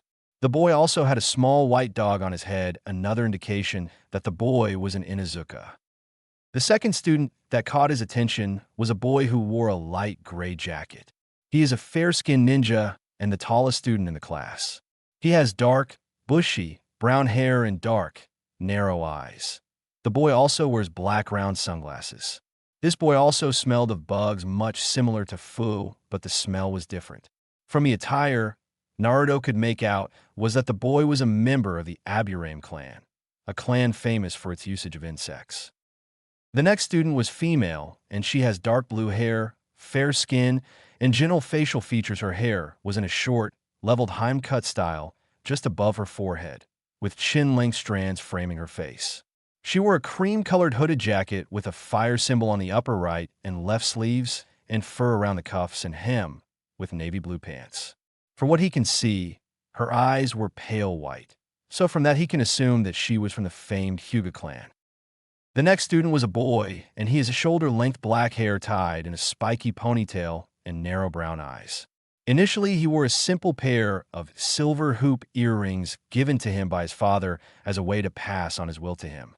His attire was rather plain, consisting of a green-lined mesh t-shirt under a short-sleeved gray jacket with green edges, adorned on both the sleeves and the back with a circle with a line through it, brown pants, and blue sandals. From his laid-back personality, Naruto could tell that he was from the Nara clan, a clan that can use their shadows as weapons and had a high IQ. However, the men of said clan were lazy as all hell. The next boy has spiky, brown hair, swirl marks on his cheeks, and like the rest of his clan, he has a more robust physique. The boy also wears black shorts, a long white scarf, a short-sleeved green haori, over a light green shirt with his clan's obligatory kanji for food, shoku, on it small, hoop earrings, and his legs and forearms were wrapped in bandages. Naruto could clearly see that the boy was from the Akimichi clan, a clan notorious for its body expansion jutsu and their forbidden butterfly. The next student was female, and she's a fair-skinned girl of average height with green eyes. Her most noticeable trait in her appearance is her long, pale blonde hair, which is always seen in a high ponytail with bangs covering the right side of her face. In terms of attire, she's wearing a pair of small silver hoop earrings and purple, fairly revealing clothing. She wore a short purple vest-like blouse with a raised collar, a purple apron skirt that is cut off on the sides, and bandages on her stomach and legs. She also wore purple and white elbow warmers with this. Judging from her appearance, Naruto could make out that she was from the Yamanaka clan, a clan known for their mind jutsu. The next was a boy has short, straight black hair and dark eyes, which contrast with his translucent-looking pale skin. He is usually seen carrying a small backpack with his brush, scrolls, and ninja ink in it.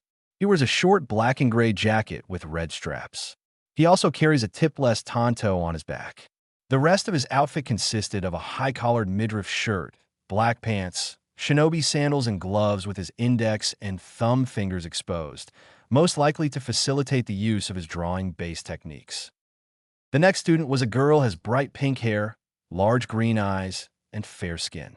She wore a red cheapao dress with white circular designs, with or without short sleeves, with a zipper, tight dark green shorts, standard ninja sandals, and a ribbon which she used to accentuate her face. The last was someone he was all too familiar with. The boy in question was the estranged son of Mikoto Uchiha and the late Fugaku Uchiha, Sasuke Uchiha, the supposed last Uchiha, even though there were plenty of Uchiha children in the Tatsumori compound. Sasuke has black eyes as well as black hair with a blue tint to it. His hair is spiky in the back, and he has chin-length bangs that parted down to frame both sides of his face. Sasuke's clothing consisted of the traditional Uchiha clothing, a navy blue, short-sleeved shirt with a high collar and the Uchiha crest on the back and white arm warmers. Despite the negative way he feels about Sasuke, his team along with the 9 he examined had the potential of being genin while the others were doomed to fail. As Naruto had his attention to the 9, he didn't notice that the instructors had come. The first instructor is a man of average height and build. He has black hair that he keeps in a ponytail, dark eyes, and a scar that runs across the bridge of his nose, which he has had since his youth. He wears the standard Konoha shinobi outfit complete with forehead protector, sandals, and flak jacket. His sleeves are also rolled up about 1/4 ways. The other instructor has white shoulder-length hair with a slight hint of blue to it and green eyes. He wore the standard attire of the Konoha ninja, which included flak jacket and forehead protector that he wore like a bandana. These two were Irika Yumino and Mizuki Tujo. The Irika cleared his throat. Okay, everyone, today will be your final day here in the academy. For starting next week, should you pass, you'll be genin of Konoha, and you'll be under the guidance of a jonin instructor. So today, I hope you pass, he said, and began roll call. As he finished, he got a message that the Hokage had sent him. He read it and was surprised to see who will be graduating with this year's class. Attention, everyone. Today we have 3 new students who'll be graduating with you this year, the instructor said, causing the students to yell. How can they be graduating? They never took this class. The pink-hair girl yelled, making everyone cover their ears. They're graduating this year because they've been on an 8-year-long training trip and have come to Konoha to receive their headbands and become Konoha ninjas. Please introduce yourselves, the instructor said, motioning to the 3 who sat together. The redhead stood up. Hello, my name is Gaara no Sabaku. I was born in Sunagakure no Sato, but became Ryoka Sensei's second student. My likes are my friends and siblings. My dislikes are my father and those who dare harm my friends. My hobbies include reading and training. My dream is to become the next generation Sannin, Gaara said in his monotone voice. Then he sat back down. Then the green-haired girl stood up. Hi, my name is Funanabai. I was born in Takigakure no Sato, but became Ryoka Taicho's third student. My likes are Naruto-kun, my friends, and my sensei. My dislikes are Takigakure itself as a whole, the girls trying to steal my Naruto-kun, and those who hate bugs. My hobbies are spending time with Naruto-kun, training, and collecting new beetles for my colony. My dream is to become the next generation Sannin. She said getting the Aburame boy was interested in her love for bugs. Then the blonde stood up. My name is Naruto Uzumaki Tatsumori, the adopted son of Ryoka Tatsumori and Ryoka Sensei's first student. My likes are my friends, my family, my girlfriends, and my team.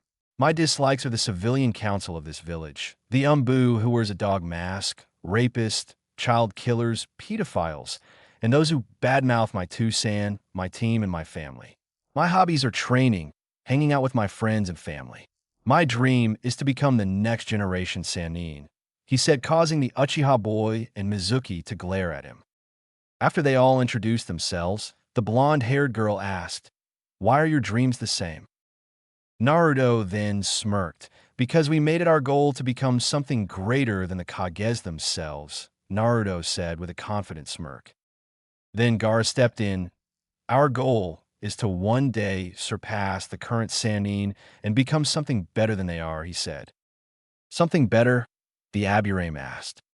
Yes, because the current ones, although powerful, are pretty much running the good name of Konoha through the mud, Fuz said. How so? The Nara student asked.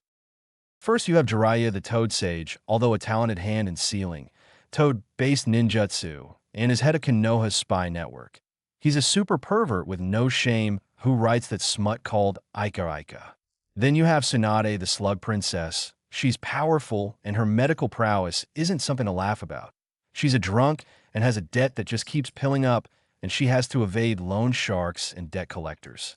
Then finally, you have Orochimaru the Snake Summoner, a prodigy and an intelligent individual, turned traitor for experimenting on humans, completely obsessed with trying to gain immortality, and he also happens to be a gay pedophile, Naruto said, listing the current Sannin off the top of his head. The mention of Orochimaru being a gay pedophile sent shivers down the spines of all male students, some of which moved their hands to cover their ass. And all the Sasuke fangirls feared that their precious Sasuke-kun might be defiled by the gay Sannin. The instructor then cleared his throat, getting their attention. As much as I've enjoyed your introduction and that brief summary of our Sannin, I believe that it's time for the graduation test, so everyone take a seat and get ready. As the tests were being passed around, Mizuki placed a Genjutsu over the tests of Naruto, Gaara, and Fu, hoping to crush their dreams. But when those three discovered the Genjutsu, they broke through it and took their test, making Mizuki grit his teeth, for he had hoped that the fox and his demon brethren wouldn't have known of the illusion. After the tests were done and graded by Irika, they were taken outside for the weapons portion, mainly kunai and shuriken. When the students arrived to the target range, everyone saw 10 target posts and 10 target dummies, each one having a target circle in what would be vital areas on the human body. Irika then explained that they all needed to hit at minimum 5 out of 10 or more in both shuriken and kunai throwing. Also make it harder, he also placed dummies with no targets to simulate civilian and/or ally. After explaining what was needed for the test, everyone made a single file line. For the next hour or so, the students practiced their aim on the target's posts and dummies while not to hit the blank dummies. Many of the shinobi clan heirs like Shino, Hinata, and Sasuke managed to make the top 3, while most of the civilian-born children barely made it past this exam with the exception of Sakura, who somehow only scored 5 out of 10 in both kunai and shuriken, throwing and nipping a few of the blank dummies.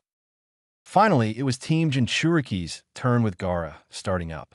When he arrived at the starting line, he completely ignored the kunai and shuriken that were provided. At this, Irika questioned the redhead. Aren't you going to use the tools provided? Irika asked. Gaara looked at the Chunin proctor and reached for the cork of his gourd. He pulled it out of the gourd and the sand began to come out. With my ability to manipulate the sand in my gourd, there is no need, he said in his usual monotone as the sand began to separate into individual clumps and formed into kunai and shuriken. Suna no shuriken jutsu. Suna no kunai jutsu was all Gaara said before the sand-shaped shuriken and kunai flew to their intended targets. All 20 throwing weapons flew true and hit their marks with deadly accuracy. Then Gaara did something that everyone other than Naruto and Fu hadn't expected. Gaara maneuvered the sand to go into the test dummies, then with a glare, sand spikes burst from the dummies. This scared the Konoha shinobi hopefuls and barely startled Naruto and Fu because during their travels Gaara had employed a similar tactic on many missing nin and bandits. Brutal, yes, but very effective. Gaara then recalled his sand back to his gourd and closed it with the cork. He then turns to a shocked Irika. "So, how did I do?" Gaara asked.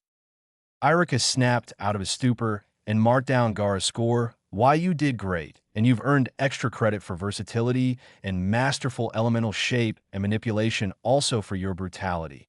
Since in the real world, you only get one chance to kill your enemy before he kills you or your comrades," the Chunin said. Gaara nodded and walked back to Naruto, and Fuhu smiled at their comrade.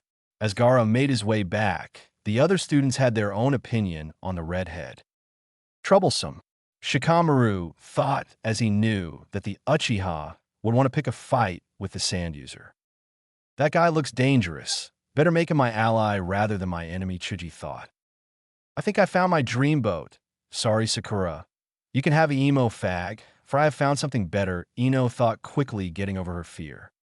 "My bugs are telling me to stay away from him if I'm not planning to make him my ally," Shino thought as he started coming up with a way to befriend the redhead. That smell that's coming off from his sand. It smells like blood, and the guy smells of tanuki. What kind of mix is that? Kiba thought, trying to figure out what the tanuki smell means. For what I could see, he barely used any chakra, and from what I could tell from his reserves, is that it's massive. Hinata thought as she used her Byakugan to gauge the redhead's chakra pool. "CHA, who does he think he is trying to upstage?" Sasuke with the thoughts of a one pink-haired howler monkey that may have escaped from one of Orochimaru's laboratories. "Gaara no Savaku. Finally someone strong for me to fight. Once I defeat the redhead, I can take on him," the Emo King thought, believing he has a chance of fighting the sand user. "The Sunagakure Jinchuriki here. Danzo-sama must be made known of this," the root agent I thought. Then came Fu's turn. When she arrived at the starting line, she grabbed all 20 throwing weapons, then did something that shocked everyone except for Naruto and Gaara. She sprouted insect-like wings and took to the skies. After getting to a certain height, Fu, with laser-like precision, threw her shuriken and kunai with such momentum that when they hit their targets, they came out through the other side, leaving holes as evidence of where each shuriken and kunai had entered and exited out. Everyone sane for Naruto and Gaara were imitating a fish as she descended from the heavens and landed from where she took off. "How was that?" she asked the stunned instructor. Irika getting his composure back. He marked her score. "Wow. Never knew you could do that," he questioned the green-haired girl. "Well, if you can tell the difference between a scroll and the kunai sealed inside the scroll, and then you can see how I could do that," she said cryptically, but Irika understood what she was implying and just nodded. After getting her score, she ran back to her group and leaped into Naruto's arms with a happy expression. The other students had their own thoughts of the girl. "Women are troublesome. Enough," said Shikamaru thought. "I wonder if her ability has anything to do with the aura of beetles that she's giving off. I'll have to investigate on that," Shino thought. "Oh great, another one who smells of insects.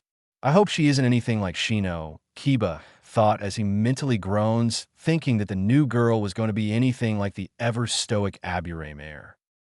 "All right, girl power," thought Ino as she mentally fist-pumped. "Gulp. She's scary. Hope I can be friends with her," thought Chuji as he shivered at the mint-haired girl's unique ability. "Who does that green-haired bitch think she is trying to impress?" my Sasuke-kun thought, a pink-haired transvestite. "A bitch worthy for me. Once I make Genin of the Year, I'll go to the Civilian Council and demand for that girl to be my slave." One emo, though, with delusions of grandeur. "Wow, she looks so strong. I wonder if I can be that strong to gain his approval." Hinata thought as she looked at Fu hugging Naruto, hoping to receive the same from her blonde crush. The Nanabai Jinchuriki is also here. Danzo-sama will most definitely be pleased, Sai thought. Finally, it was Naruto's turn. He kissed Fu and made his way to the starting line. While his comrades have shown impressive skill when it came to throwing weapons, Naruto decided to do it with his visible eye closed, while secretly activating his Rinnegan behind his eye patch. He then goes through a series of hand signs, Jiki no Ringu, magnet release. Rings of magnetism, was all he said as the shurikens and kunai began to levitate and get pulled towards him by magnetic force, but then started to orbit around him, creating 2 rings. This made everyone minus Gaara and Fu stunned to see the throwing weapons rotate around the blonde. He then launches the shuriken to their intended targets, but not before infusing some wind chakra into each shuriken. The shuriken not only hit their marks, but also sliced right through the targets, cutting them in half and embedded themselves into the wall behind. Out of everyone, except for Gaara and Fu, Iruka was shocked, as he had never came across someone as young as the blonde to have high mastery in wind chakra manipulation, that the only person that can rival the boy would be the Sandame's own son, Asuma Sarutobi. Naruto then launched the kunais at the target dummies, repeating the same process that was used on the shuriken, getting another perfect score, resulting in the blonde getting a 100% on both shuriken, and kunai throwing plus extra credit for elemental manipulation with his use of wind chakra and his magnet release. "What?" screeched the howler monkey, forcing everyone to cover their ears to lessen the pain from her screaming. Iruka-sensei, there's no way those 3 losers could have scored better than Sasuke-kun. They must have cheated. Make them do it. The Haruno would have continued until she was surrounded by Naruto and his teammates, posed to end her life. Gaara had his sand crawling up her legs. Fu had her hidden blades positioned where her heart and vocal cords are, and Naruto had his bandaged sword at her neck ready to decapitate her. Everyone was shocked because no one saw the move. 1 second they were yards away, and then they appeared with their weapons drawn and ready to kill the pink-haired girl. "Listen here, little girl, and listen well," began Naruto. "While you were playing ninja, we were already killing bandits and low to high-ranking missing nin. While you were reading textbooks, we were put through survival training in some of the harshest environments on the planet. While you were taught about the great shinobi wars, we took part in the Kirigakure Civil War and brought victory to the rebellion by killing the Yonde Mizukage. And while you were taught who the Kage of Konoha were, we met the Godame Mizukage Meitarumi, Yondame, Reikijai, Sandame Tsuchikage Inoki, and the Yondame Kazakage Raza. So if I were you, I'd shut up before we add your weak corpse to our ever-growing body count," Naruto said, shocking everyone, because the blonde had given the whole class a short summary of their experiences outside of the walls of Konoha. Iruka then cleared his throat, getting their attention. "As much as I appreciate you 3 shutting her up, could you please let her go? It would be bad if the civilian council got wind of this," Iruka said, trying to reason with Ryoka's students. The 3 then stared at Iruka for a few seconds, then retracted their respective weapons. "We fear the civilian council like we fear the trees.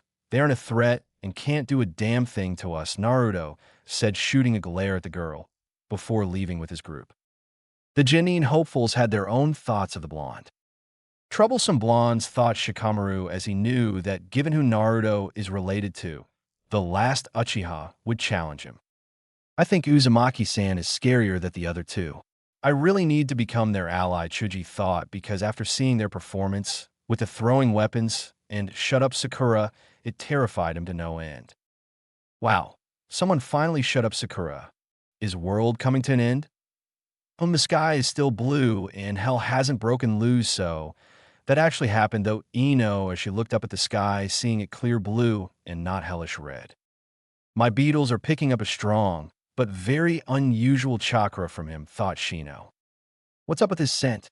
It's like an alpha, and I can smell a mix of different animal scents, but the scent of wolf stands out more," Kiba thought. "And Naruto-kun, you've changed since I last saw you. I hope you still remember me," though Hinata still remembering when a young Naruto saved her from bullies. "Who does that Baka think he is? When this is over, I'll report him to the civilian council, and have him and his little band banished, thought Sakura as she regained her composure. Naruto, you. Tatsumori, why did the Dragon Sannin take you, a clan-less loser, when he could have taken me, an Uchiha elite, as a student?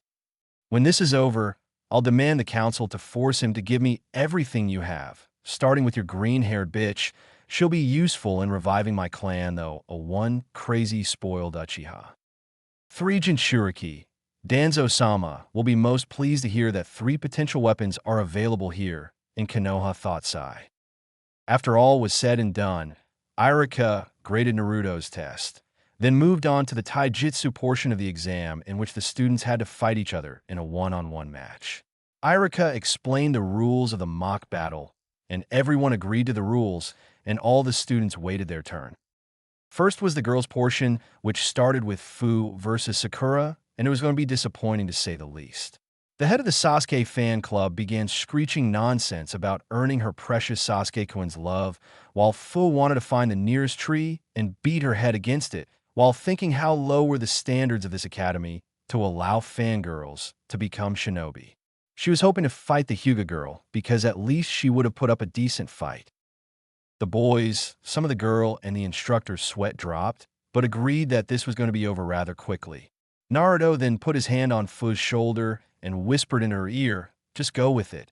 And after these exams are over, we can go on that date I promised last night, and a little extra," he said, making her blush.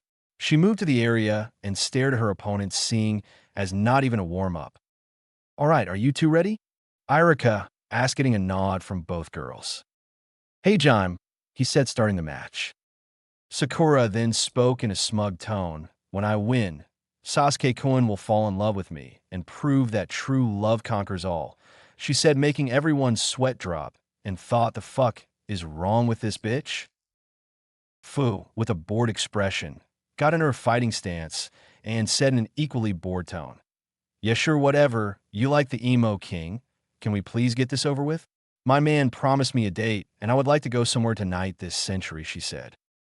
Sakura then said, "Yeah, right. You're not really dating blonde Nobaka. You're just saying that to make my Sasuke-kun jealous, so that he would love you instead of me. His one true love," she said again, making everyone's sweat drop. Fu sighed, then said, "I'm not going to betray my boyfriend so that I can get with the emo king. So shut up and fight," she said, getting irritated having to hear her opponent's failed attempts to anger her. The idiot fangirl then decided to say something that Naruto, Gaara, and Ryoku had labeled the forbidden word, "Bring Tomarimo, Mosshead." Once that word was spoken, both Naruto and Gaara had a similar though running through their mind, "That is one dead bitch." Fu's face adopted a darkened tone, and then she asked, "What did you just call me?" hoping to hear the excuse to pummel this stupid fangirl into the ground. The fangirl then answered Naruto. Bang! The fangirl was drop-kicked into the ground, leaving a 5-foot crater. This scared everyone minus Naruto and Gaara, who merely whistled at their teammates' handiwork. Sakura was then rushed to the hospital with extensive injuries, mostly broken bones. But fortunately, or unfortunately, depending on how you look at it, she was still able to participate in the graduation exams. Getting back to the matches, Ino defeated her opponent thanks to her training from her father. Hinata won her fight thanks to her knowledge in the Juken, Gentle Fist. The other fights were nothing but a bunch of fangirls slap fighting, scratching each other, and pulling each other's hair. Now, then, came the boys' turn. First was Shikamaru versus Chuji, which ended in a draw because they both forfeited. Kiba defeated Shino, if only barely. Then came the battle between Gaara and Sai. Both Naruto and Fu felt sorry for the pale boy and hoped to any deity that would listen that he didn't do or say anything that would set Gaara off. Unfortunately, the gods couldn't answer the prayer right now. "Hello, shorty. I bet your dick matches your stature," Sai said, making Naruto and Fu back away a bit because the pale fool just said the forbidden word, and to make it worse, he also insulted his manhood. Gaara didn't say anything. Instead, everyone saw was Sai being launched into the air and Gaara standing where Sai once stood with his right arm and fist raised, showing that he had given Sai an uppercut. Then Gaara appeared over Sai, then delivered a drop kick that sent Sai into the ground head first. When Sai collided with the ground, Gaara landed on the ground next to the now unconscious Sai. Insult my stature or my manhood again, and I'll kill you and send your mangled corpse back to whoever gives a damn about you. Is that clear? Gaara said, only getting a weak grunt from Sai. Gaara accepted it as an affirmative that Sai got the point. After that display, Gaara made it very clear, do not make fun of my stature or my manhood. After Gaara left, and Sai was taken to the hospital for a broken jaw and a minor concussion. However, same with Sakura, he was still able to attend the graduation exams. Now, the fight between Sasuke, Uchiha, and Naruto Yu Tatsumori had finally come. Fu kissed her boyfriend and wished him best of luck on his fight with the arrogant form son of Mikoto Yu Tatsumori and the unacknowledged stepson of Ryoku Tatsumori.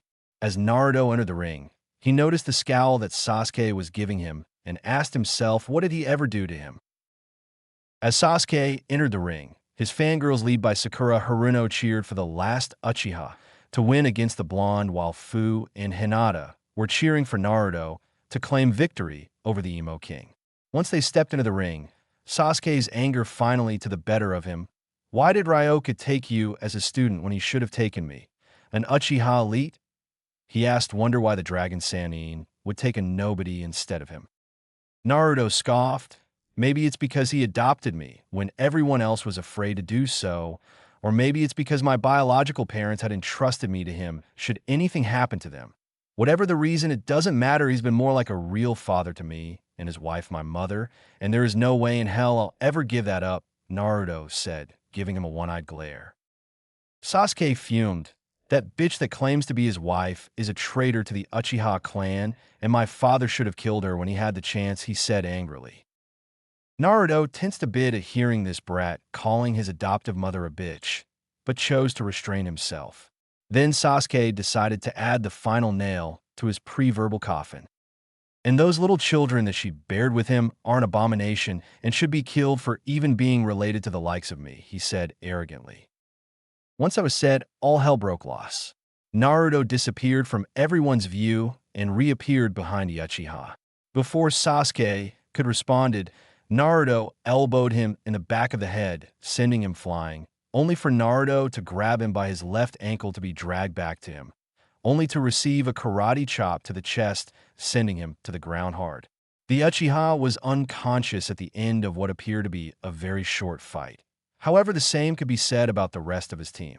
Both Gaara and Fu had ended their battles fairly quick instead of dragging out, where they would run the risk of tiring out, leaving them vulnerable. Naruto then picked up the unconscious Uchiha by the collar of his shirt. I know you can hear me, you worthless piece of shit. So, I'll make this as clear as I can be. Insult my family again, threaten to hurt my family again, and I'll correct the mistake that Itachi made the night he left your worthless hide alive. I hope you take this warning to heart, because next time I won't give you a warning, he said before he dropped the last loyal Uchiha. As Naruto made his way to his teammates, Sakura and the rest of the Uchiha fangirls saying for Ino threw a hissy fit saying that Naruto had cheated, but was silenced by Irika, who said that the fight was fair and that the Uchiha had provoked Naruto into attacking him the way he did. Sasuke was taken to the medic where he was treated for a minor concussion, cracked, and bruised ribs. However, same as Sai and Sakura, he was still able to partake in the graduation exams. Irika then told everyone that they had an hour for lunch before the ninjutsu portion to begin, so Naruto and his team left to eat at Ichiraka ramen stand, where Naruto and the Ichiraka family had a big reunion and a small welcome back party to celebrate, which involved free ramen. Ayam was shocked to see that her little Naruto had grown to be a young man and was ogling, while also sending a challenging glare at Fu, who was doing the same while hanging off his left arm. An hour later, everyone had returned to the academy to partake in the ninjutsu portion of the exams.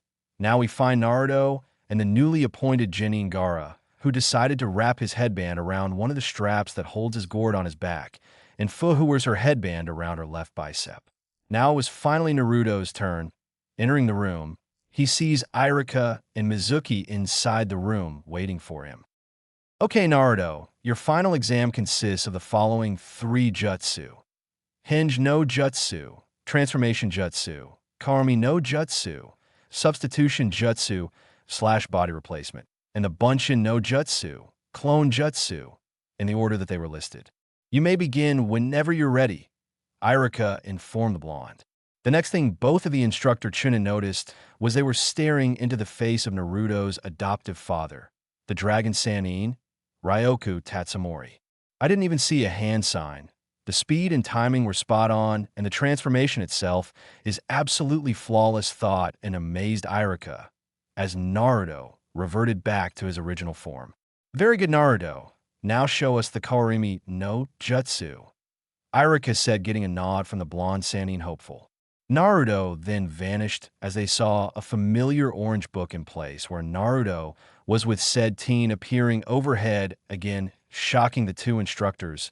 Not only another flawless demonstration, but he also has superb chakra control, thought Irika, as he marked another prefect score for Naruto. All right, Naruto, return to your original position so that we may get to the last part of the exam. And I have to ask, why do you have an Ika book? Asked the Scar instructor as Naruto jumped to where the book laid. The blonde then picked up the book and placed it back in his weapon's pouch. It was Fu's idea, and even though it's utterly complete smut, it does give us some ideas of what to do in terms of what positions to try out, he said with a blush on his face, and the two instructors were shocked that the kid in front of them, who was not even out of his teen years, had sex with his female team mate. Lucky bastard, both instructors thought in unison. Irika was the first to recover as he cleared his throat. All right, Naruto, now that last thing you need is to do is create 3 perfect clones, he said. Sensei, I'm pretty sure you already know this by now, like Gaara and Fu. We're chakra powerhouses, so we can't perform the normal Bunshin no Jutsu. So instead I'll do another type of clone, he said, crossing his fingers. He knows another type of clone jutsu. I wouldn't be surprised, given the fact, as to who trained him, the Scar instructor thought. Kage Bunshin no Jutsu, Shadow Clone Jutsu, the blonde said as 3 puffs of smoke appeared behind Naruto, which then cleared, revealing 3 perfect replicas of the caster. Amazing. He knows the Kage Bunshin no Jutsu. Even more evidence of his time with Ryoku, Irika thought as he marked down a score for Naruto. Congratulations, Naruto-san. You passed with flying colors, Irika said as he handed Naruto a headband with a black cloth. Naruto took the headband and wrapped it on his forehead and walked out of the room with his head held high as he joined his squad. Damn it, the demon brat and his little band passed. Now I have to steal the scroll myself, thought Mizuki bitterly as he watched Naruto rejoin his team. A little while later, Irika stood in front of the classroom looking at all the newly minted genin with a proud look to his face. Congratulations to all those who graduated this year. And for those who didn't make the cut, better luck next year. Now to all those who've graduated, you have a week off before meeting back here for team placements as well as meeting your Jonin senseis. Until then, you all enjoy your time because starting next week your career as full-fledged shinobi and your times of rest will be few and far between, Irika said as he watched the students leave to their families to tell them that they've succeeded or failed, while Naruto, Gaara, and Fu left for the Tatsumori compound. Later that night, Mizuki ran through the forest with the village's forbidden scroll strapped to his back, and right behind him were several dragons chasing after him. Damn it, I thought I would get away so easily, but with these things right behind me, Mizuki thought, until someone got in his way, forcing him to stop. Looking at the one who's blocking his path, he scowled. Oh, looky here, the demon brat. In front of him was Naruto in his shinobi outfit, which was similar to Ryoku's in terms of design, and on his back was his trusty Samahata. Oh great, another reason why I hated this village to begin with, thought Naruto, as he folded his arms in front of his chest and gave in a one-eyed stare. You know, I was having a wonderful night with my Fuchan. That is until one of Gigi's, Umbu, showed up at my door explaining to me the situation, although Fuchan wasn't too thrilled about hearing what had happened since she was so close. Naruto said as a small blush appeared on his face. Before Mizuki could say anything, Gaara and Fu appeared in his flanks covering his escape routes, only to be joined by a squad of Umbu led by Nico, and both the Sandaime and Tatsu Sannin to appear with them. This made Mizuki very nervous because the demon brat and his squad were bad enough, but a whole squad of Umbu-leveled shinobi and 2 Kage-leveled shinobi was a death sentence. You can't run Mizuki, so turn yourself in, and I promise you that your sentence will be less severe, warned Sarutobi as the Umbu reached for their weapons in case Mizuki were to try anything.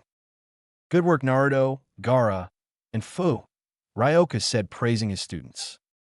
Thank you, Sensei, they said in union. Damn you, demon brat. If you haven't gotten in the way, then I would have given this scroll to Orochimaru-sama for him to use to destroy this pathetic village. Mizuki sneered as he revealed his intentions. Ryoku then appeared behind Mizuki and stabbed him with his sharpened claws right through his heart. Mizuki coughed up some blood and looked at the hand protruding from where his heart is located. Then he looked back to see an angry Tatsumori. Thank you for revealing such wonderful information. Now I can deal with a traitor like you the way Orochimaru will be treated should he ever set foot in Konoha. Exterminated with extreme prejudice and with no mercy, he said as he pulled his hand out of Mizuki's chest, took the scroll from his dying body, and ordered his dragons to dispose of the dying traitor. The dragons then lunged at Mizuki and started eating him. Ryoku and his team then appear in front of the Hokage and present to him the stolen scroll. The mission has been accomplished, Hokage-sama, Ryoku said in a respectful tone. Nico then took the scroll and shunshined, body flicker technique, back to the Hokage mansion to place the scroll back in the vault. Very good, team Tatsumori. I'll be sure to play the 4 of you in S-rank mission. But for now, I believe we should all retire for the night, since after all, Ryoku, you have a big day tomorrow since you'll be coronet to being the Godame Hokage Hizuzan, said before shoe-shining back to his home. Ryoku sighed and turned to his team. All right, let's follow his example and return back home, he said, getting a nod from all 3, and thus all 4 shunshine back to the Tatsumori compound for some sleep and for 2 couples a night of congratulatory sex. Chapter 3, Graduation, Coronation, and Sensei Assigned. Part 2. Morning has come. The sun was shining down upon the village of Konoha, and every citizen, whether it is civilian or shinobi, were gathered outside the Hokage manor. Why, you may ask? Because today someone was going to be given the title of Godame Hokage of Konoha, and everyone was eagerly waiting to see who was selected to succeed Hizuzan Sarutobi as leader of the village. The only ones who knew were Mikoto and her children, Naruto, Gaara, and Fu, because Mikoto was the man's husband. Satsuki and Setsuna, the name of the twins, were his daughters, and Naruto, Gaara, and Fu were his students during their time outside the village walls for 8 years. Inside the mansion, just feet away from the exit which led to the balcony, Hizuzan and Ryoku were talking to each other before he was to step out and announce his successor. Ryoku-san, I know you can do this. I couldn't have picked an even more worthy successor than you. With the help of the daimyo, of course, the old man said, trying to calm the nervous Tatsumori. I know, Sarutobi Dano, but leading an entire village isn't the same as leading a genin team or a squad of Umbu. I don't know if I'm ready for the responsibility, he said as he fidgeted in the Hokage robes. Ryoku, I felt the same way when Tobirama-sensei selected me to succeed him during the Second Great Shinobi War, but I knew I had a duty that only I can fulfill, and now I pass on the torch to you, Ryoku-san, he said, puffing his chest. You just saying that so you can get out of doing paperwork, aren't you? Ryoku asked with a deadpan look.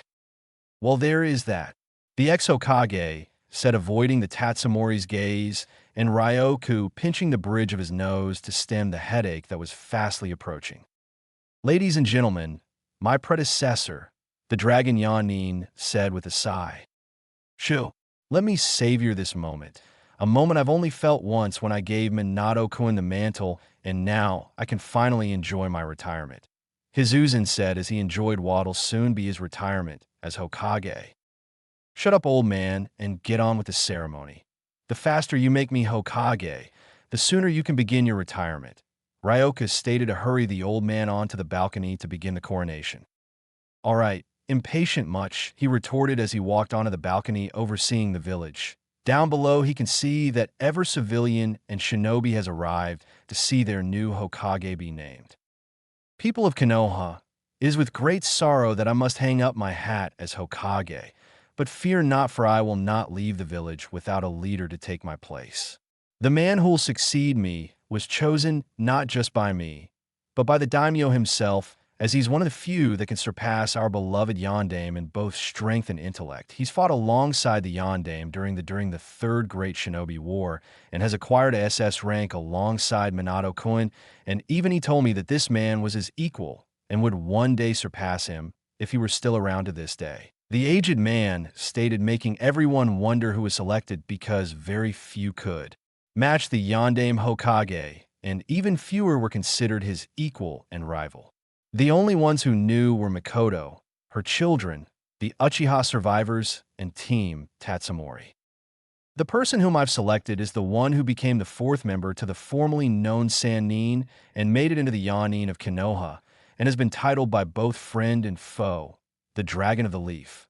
I present to you Ryoku Tatsumori, the Godaime Hokage of Konoha, the old man, said as he moved away from the balcony as Ryoku appeared behind him and stepped forward to face the populace of his village. He took off the hat so that everyone can get a better look at the man who's been given the title of Hokage. At first, there was silence, but then Mikoto and the Uchiha Tatsumori children cheered at seeing Ryoku as the new Hokage. Then came his now former Genin team, then was followed by the Shinobi clans, then everyone cheered for their new Hokage, except for the advisors for not being told of this in Danzo, because he wanted the title, and the members of the civilian council who knew the man's connection with the demon brat, but refused to say anything because Ryoku, being the fourth member of Yanin, thus the strongest shinobi currently living in Konoha, and with the political backing with his own clan and his wife's clan, and having good connections with the current clan heads of Konoha, made him the perfect candidate for Hokage. So, losing his chance of claiming the title of Hokage, again Danzo started to formulate a plan to off this foreigner, because in Danzo's opinion, only Konoha-born should be named Hokage, not this foreigner filth whose sole purpose was to be breeding stock to create more Tatsumori babies, to make Konoha great and rule all other villages with an iron fist. So now he'll focus his efforts to snatch the two offspring of both Tatsumori and Uchiha blood and turn them into his root puppets. This, however, didn't go unnoticed, for within the crowd was a dragon with a very unique ability. The dragon has the ability to zero in on a specific target and read the target's mind. The dragon itself was small, about the size of your average house cat. However, its ability is what sets it apart from other dragons within the summoning realm. After all, if the prey could detect the predator's ill intent, it could evade capture and being preyed upon. The dragon looked like a cross between a small fox and a dragon. The phoenix dragon, as it was called, are mostly a nocturnal species, but would come out during the day only for brief periods of time. For their size, they have some of the largest set of ears, perfect to listen to the minds of its target. The dragon's body was scaly like most dragons, but had a thin layer of cream-colored fur with a black tip on its tail. Another thing that made this dragon so unique was its ability to camouflage itself by changing the pigmentation on its scales to match the surrounding. All in all, this dragon was perfect for spying. Because of its shape and size, many people will dismiss it as a fox kit looking for its mother. The dragon grinned at the information he was getting for his master on what this soon-to-be oust traitor was planning to do to this master's children. Got you, the dragon mentally said as he faded back into the crowd and back to its summoner. Ryoka looked down at the people as they cheered. He then senses a weight appears on his shoulders and sees a shimmer. The phoenix dragon from earlier nodded to its summoner and her nodded back. The newly named Godaime Hokage raised his hands to quiet the crowd so that he may speak. The crowd grew quiet and Ryoku put his hands down. My good people of Konohagakure no Sato, I am both proud and honored to have been named your new Hokage. I know that some, if not most of you, may believe I'm not ready for the task of Hokage. However, I'll do everything within my power to prove that not only will I prove that I'm qualified to be the Hokage, but show that I can raise the expectations set before me by my predecessors. It will be challenging, however. Challenge is a dragon with a gift in its mouth. Tame the dragon, and the gift is yours. What this means is that once I take on this challenge, I'll do whatever it takes to see it successfully done, thus reaping the rewards of seeing what I've done come to pass from this day forward. I, Ryoku Tatsumori, shall lead and protect this village as its Go-Dame Hokage, he said, getting everyone cheering again. The Tatsumori walked back into the hall, but stopped Umbu. He called, then two masked ninja appeared behind him. "Ite Hokage-sama," they said in unison. "Summon the council. I don't care if they're showering or taking a dump, I want them in the council chamber 30 minutes from now. Also send someone to retrieve my students Naruto, Gaara, and Fu, for this meeting will involve them. You have your orders now, go," he said as the two disappeared in a swirl of leaves. Ryoku then bit his left thumb and traced it on a dragon tattoo on his right forearm, Kuchios no Jutsu, Naragakuga Shuryo Patty, summoning Jutsu, Nargakuga hunting party, cried Ryoku, summoning his dragons. Then 3 plumes of smoke appeared before him. As it dissipated, 3 figures stood before him. The first has black scales, black fur, and nightmarish red eyes, giving it the look and style of a predatory black panther. Its dark, feral appearance suggests that it may mainly be a nocturnal predator. The second dragon is covered in mossy green fur. Its long, prehensile tail ends in a bright red spike, and its eyes are a bright yellow. The third was larger than the other two and was covered in scars to prove that this dragon has fought other members of its species for control over the hunting pack. The dragon has metallic, azure scales and a golden-colored chest. These were Kuga, Midoriya, Green, and Lucent, better known as the Nargacuga trio, the best hunters in the entire dragon realm. 2 smaller ones bowed their heads while Lucent stared at their summoner. "Ryoku, why did you summon us?" the larger dragon asked, wondering why Ryoku had summoned them. Ryoku then reached into his robes and pulled out a blank Umbu mask. "I want you to smell this mask and trace it back to its origin. Then once you do, kill every single root Umbu you come across. Also be sure to retrieve any information I could use to pin various activities to not only Danzo, but to everyone on the civilian council and the advisors. There is something corrupted about those people, and I don't trust them as much as the Shinobi Council," he said, getting a low chuckle from the 3 dragons before him. "Kill everyone. What about abducted children?" Midoriya asked, as she hated the thought of killing innocent children. "If they haven't been indoctrinated by the root, then do what you can to save them. But if they're too far gone, the best you can do is put them out of their misery quickly," Ryoku said, seeing the green dragon's ears lower, showing that she hoped that they could still be saved. "How are we going to gather any information? We haven't got any hands, remember," Kuga said in a smart alkyl tone. Ryoku then crossed his fingers together. "Kagebunshin no Jutsu," he said, creating a clone of himself. "Here is the solution to your information gathering problem. You have your assignments now, go," he said, as the dragons vanished in blurs along with the shadow clone. Ryoku smiled. "Today is going to be the start of your end, civilian council trash, shitty advisors, and war hawk-turned-traitor," he said with every bit of hatred he could muster before making his way to the council chamber. Council chambers. Ryoku sat at the very center of a large table formation with 2 rows of tables, one on each side. Left was the shinobi side, while the right was civilian with the advisor tables behind his person. 5 minutes later, after issuing the Umbu to gather the council, the shinobi council consisting of the Hyuga, Aburame, Yamanaka, Akimichi, Inazuka, Kurama, Sarutobi, Nara, and Uchiha Tatsumori clans, with only the Senju and Uzumaki clans missing their clan heads. However, after today's council meeting, he hopes to fill the spot in with Naruto, becoming the new Uzumaki clan head. The Shinobi Council came in along with the advisors and Danzo.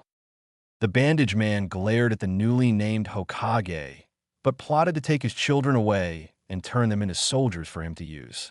As they all got seated, the Umbu appeared along with Ryoku's former team. "Hokage Naruto, Uzumaki, Gaara no Sabaku, and Fu are here," Tora said, announcing their arrival. Ryoku nodded. "Thank you, Tora, you may leave," Ryoku said, getting a high from his Umbu before they left. "What is that thing doing here?" asked Kaharu with a sneer, only to receive a blast of Ki courtesy of the Go-Dame Hokage. "I would advise you not to insult my adopted son in my presence, or I will have you be sent to I/T with your chakra sealed, and have Anko and Abiki to use method level 5. Ryoku, said, getting everyone in the room to shiver with fear because torture method level 5 was banned for its sheer brutality, with had a fatality rate of 95%. This made everyone wide-eyed because no one expected Ryoku to threaten someone with such a horrendous means of torture, especially Makoto, who never saw her husband, who has always shown love and happiness around her. Koharu sank into her sit, avoiding Ryoku's gaze. The Tatsumori then cleared his throat and faced the Shinobi Council. Well, since the Civilian Council isn't here yet, I would like to discuss a very important Shinobi affair, one that involved my adopted son Naruto and my student Gaara, he said, getting the council's attention. And what will that be, Hokage-sama? Asked Shikaka Nara. Naruto here wishes to take up his role as the new clan head of the Uzumaki Namikaze clans. Ryoku said before he could continue. The two elderly people behind him started to shout. Namikaze! Hamura and Koharu yelled, while Danzo seethed of not getting the Jinchuriki when he had the chance. Hokage-sama, this boy is a demon. He's the spawn of the Kyuubi and not of our, Koharu said, but was stopped when she was tackled by a black blur and was pinned to the back wall. Everyone saw a large body looming over the old councilwoman and shivered in fear at the sight of the dragon. The dragon possessed 6 limbs, including the clawed wings on its back. Its body is covered in dark exoskeleton plates, with notable features including the hidden feelers that are folded alongside its face, the lack of visible eyes and fanged jaws that are actually parts of its external armor plates. The other unique part is its wings, which are covered in jet black fur that resemble a tattered and ragged cape. The claws on its wings are extremely prehensile and even seem to possess opposable thumbs. And Gormagala. The dragon looked ready to devour a very frightened Koharu until it was stopped. Goa Gore. That's enough. She isn't worth eating, and beside, I won't want you to get a severe case of indigestion because of eating tainted meat, the Hokage said nonchalantly, as if he were talking about the weather. The beast turned to Ryoku. As you wish, although tearing her apart and feeding her to the Tigrex clan would be a fitting end since they'll eat anything, the black dragon said in a deep feminine voice. Ryoku snickered. That may be true. However, even they have standard when it comes to food quality, and even the Deviljo won't even give her corpse a second glance. And that's saying something, the Hokage said, and the dragon walked until he was next to Ryoku, then it laid itself down with its massive head on his lap. Anyways, before I was so rudely interrupted, Naruto here has decided to take up his clan head status, and before any of you believes that he isn't ready, he said before pulling out a black book and giving it to Hayashi Hyuga. That is a bingo book. The pages with markers are the ones I want you to take a good look at to prove that Naruto is indeed ready to become clan head, he said. Hayashi opened the book to the designated pages, and his eyes widened seeing the contents of the book. He then passed it to Shibi Aburame, who upon reading it didn't show any visible reaction, but his glasses slightly dropped. Then it got passed down to Inochi Yamanaka, who almost dropped the book, then to Choza Akimichi, who had a similar reaction to Inochi. Then to Tsum Inuzuka, who wondered what the hell did Ryoku do to train the Gaki. Then to Unkai Karama, who had a similar reaction to Hayashi. Then to Shikaka Nara, who had a similar reaction to Shibi, but sighed out a troublesome before passing it to his Uzun Sarutobi, who already knew of the blonde achievements, but was still proud of the boy for coming so far in the short time away from Konoha, and then finally to the matriarch to the Uchiha Tatsumori clan, who was surprised to see her adopted son had become a rather powerful shinobi. Kushina-chan, you'd be so proud of your little Nara-chan, she thought before having the book be sent back to her husband. Now that's out of the way, we shall vote to bring the Uzumaki Namikaze clans back to Konoha, Ryoku said before he was interrupted by Hamura. And now hold on, shouldn't we wait for the Civilian Council to arrive before we vote? Asked the advisor, only to meet with a low chuckle from the Godame Hokage. I apologize, Hamura, but this is a shinobi affair, and in turn, the Civilian Council has no say to what shinobi clan is allowed in or not. So I say we vote now. So all in favor, please say aye, he said, getting an eye from Makoto, Hiruzen, Shibi, Inochi, Choza, Shikaku, Sum, Unkai, and Hayashi. This caused Ryoku to smirk. All who opposed saying it, he said, getting a nay from Hamura, Koharu, and Danzo. Well, seeing that it's a majority victory with 9-3. So that means, as of today, Naruto Uzumaki Namikaze is officially the new clan head. Naruto Dano, please take the seat next to Mikoto Dano, he said as Naruto shoe-shined to the designated seat along with Fu. Wait, who is she and why is she by Uzumaki-san? Asked Choza. I'm glad you asked, my friend, for you see, she is Naruto's first wife and the matriarch of the Uzumaki Namikaze clan. She is Fu Uzumaki Namikaze, the former Jinchuriki of the Nanabai no Kabutomushi, seven-tailed rhino beetle, he said, getting a wide-eyed look from everyone saying Sarutobi and Mikoto. W8, you said former. What do you mean by former? Asked Danzo, fishing for information regarding the whereabouts of the Bijou. Well, given the fact that both my clan and the Uzumaki clan were once a symbiotic unit, it was only natural that we learn Fuin Jutsu.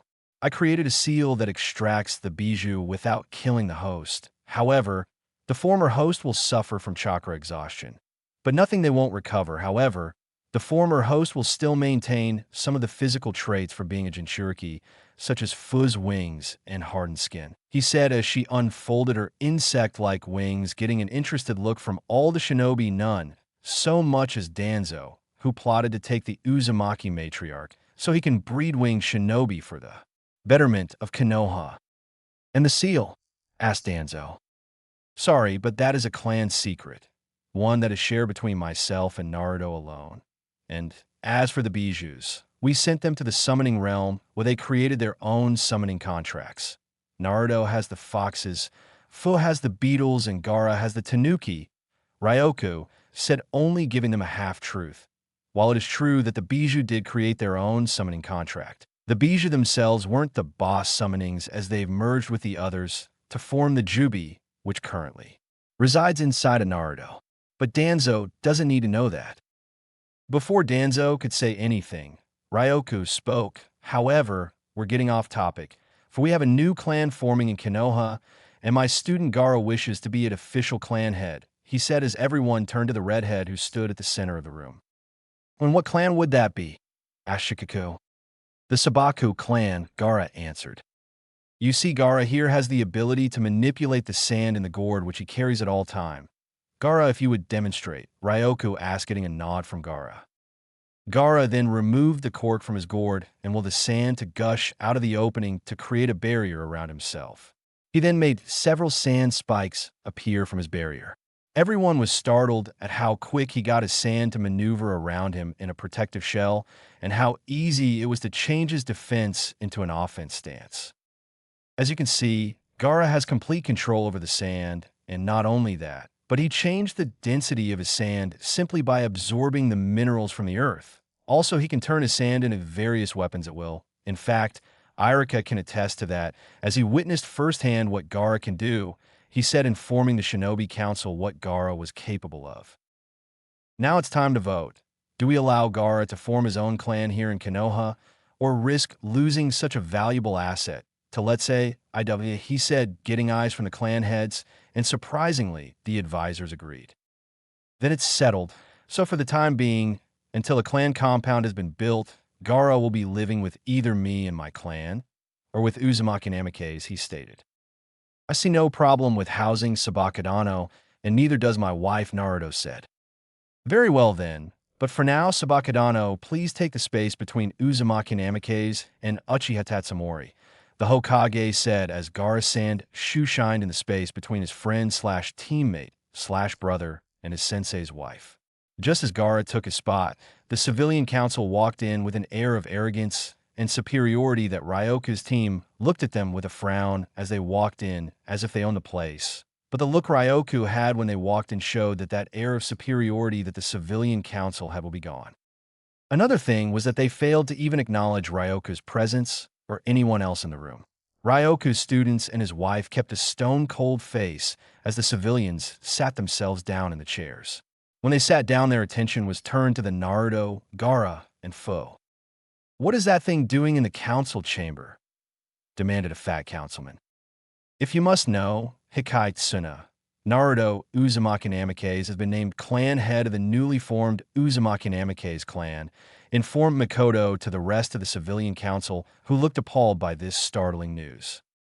When did this happen, and why weren't we informed? This time, Ibuki Haruno asked, outraged by the Uchiha Tatsumori matriarch's words. Why, if you were here on time, then you would have been informed. However, I decided to start the council meeting, and we voted on allowing both my students to take up the mantle as clan head, while Fu was named the matriarch of Naruto's clan, as she is his wife, the former Hokage and current Sarutobi clan head said. Then we vote that the Hellspawn be stripped of his clan head status, and his whore be given to Uchiha-sama. Mabuki said, before the civilian side was silenced by a sudden pressure weighing down on them. She managed to look at where it was coming from, and it horrified her to no end. Ryoku was looking at them with murderous intent. Uchiha-sama? Just who are you talking about? Because my wife is sitting in this very room, and she has no need for slaves. So please enlightening me, who is this Uchiha-sama? Asked Ryoku in a very dangerous tone, one that promised death. The only true Uchiha in Konoha. Sasuke Uchiha Sekai said, only to be silenced by a kunai through the center of his forehead, killing his instantly. This action scared everyone on the civilian side. That boy is no longer a member of the Uchiha clan. My wife excommunicated him after he threatened the lives of my children and of the surviving Uchiha children who were currently living in my compound safe and away from those who'd use them as their own personal slaves, he said with a glare, looking at not only the civilians, but also as the advisors and Danzo. Those who met his gaze feared for their very lives. Even Danzo, with his secret weapon, wouldn't last against this man, and given the fact that Tatsumoris were immune to all Jinjutsu, even those created by Dojutsu, such as the Sharingan. Also, to threaten a clan head without probable cause is punishable by death. Also, since when was the civilian council able to interfere with shinobi affairs when it's clearly not their business? Hiruzandano, please enlightening on this. Why do the civilian council get a say in what we shinobi are allowed to do while we can't to them? He asked, making the aged former Kage to think on the matter.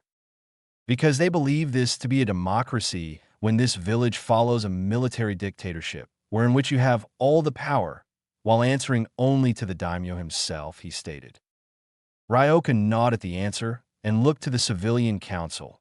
Now that we've established that fact, as of today, I'm stripping the civilian council of their council status, thus dissolving it all together. Also, I'll be taking back the Shinobi Academy, as it needs a proper hand to manage the curriculum, because the current one is so piss poor that any, if not all, the civilian-born shinobi are likely to be cannon fodder, while the shinobi-born AE to barely make it alive, Ryoka said. You can't do that, screeched Mabuki. And why not? I'm a Hokage, and thus my word is law. You civilian scum has corrupted this village for far too long, and to not only threaten my adopted son, but to threaten his wife, my student, to life of slavery. Your punishment for these crimes is death, he said as he summoned a large, quadrupedal wyvern characterized by its massive head and jaws, powerful limbs, and striking yellow/blue striped coloration. The top of its head is tipped with a pair of horn-like ears, and its segmented tail ends with a spiny protrusion. The massive beast stared at the civilians with hunger in its eye. Tigrekisu, Tigrex, devour them, he said with no emotion in his voice as the dragon charged at them with its mouth wide open and bit into its first civilian council member. They ran for the door only to see 3 more dragons waiting for them. The Nargacuga are back. The 3 dragons launched their tail spikes at those who opened the door, killing them instantly. The massacre was brutal even by Kiri's standards when it was called the Bloody Mist. The sound of bones being chewed and the sound of flesh being torn apart perforated the halls of the council chamber. Most, if not all, those who were watching were sick at the sight, except for the current Hokage, as he has seen this multiple times during his life. Miraculously, only Mabuki Haruno survived the slaughter of her fellow councilmen. She stared at Ryoku as if he was death incarnate before passing out. Tigrekisu approached the woman, ready to finish the job. Tiga, I believe that will be enough. For now, return to the summoning realm and clean yourself off. Ryoku commanded the wyvern to stop.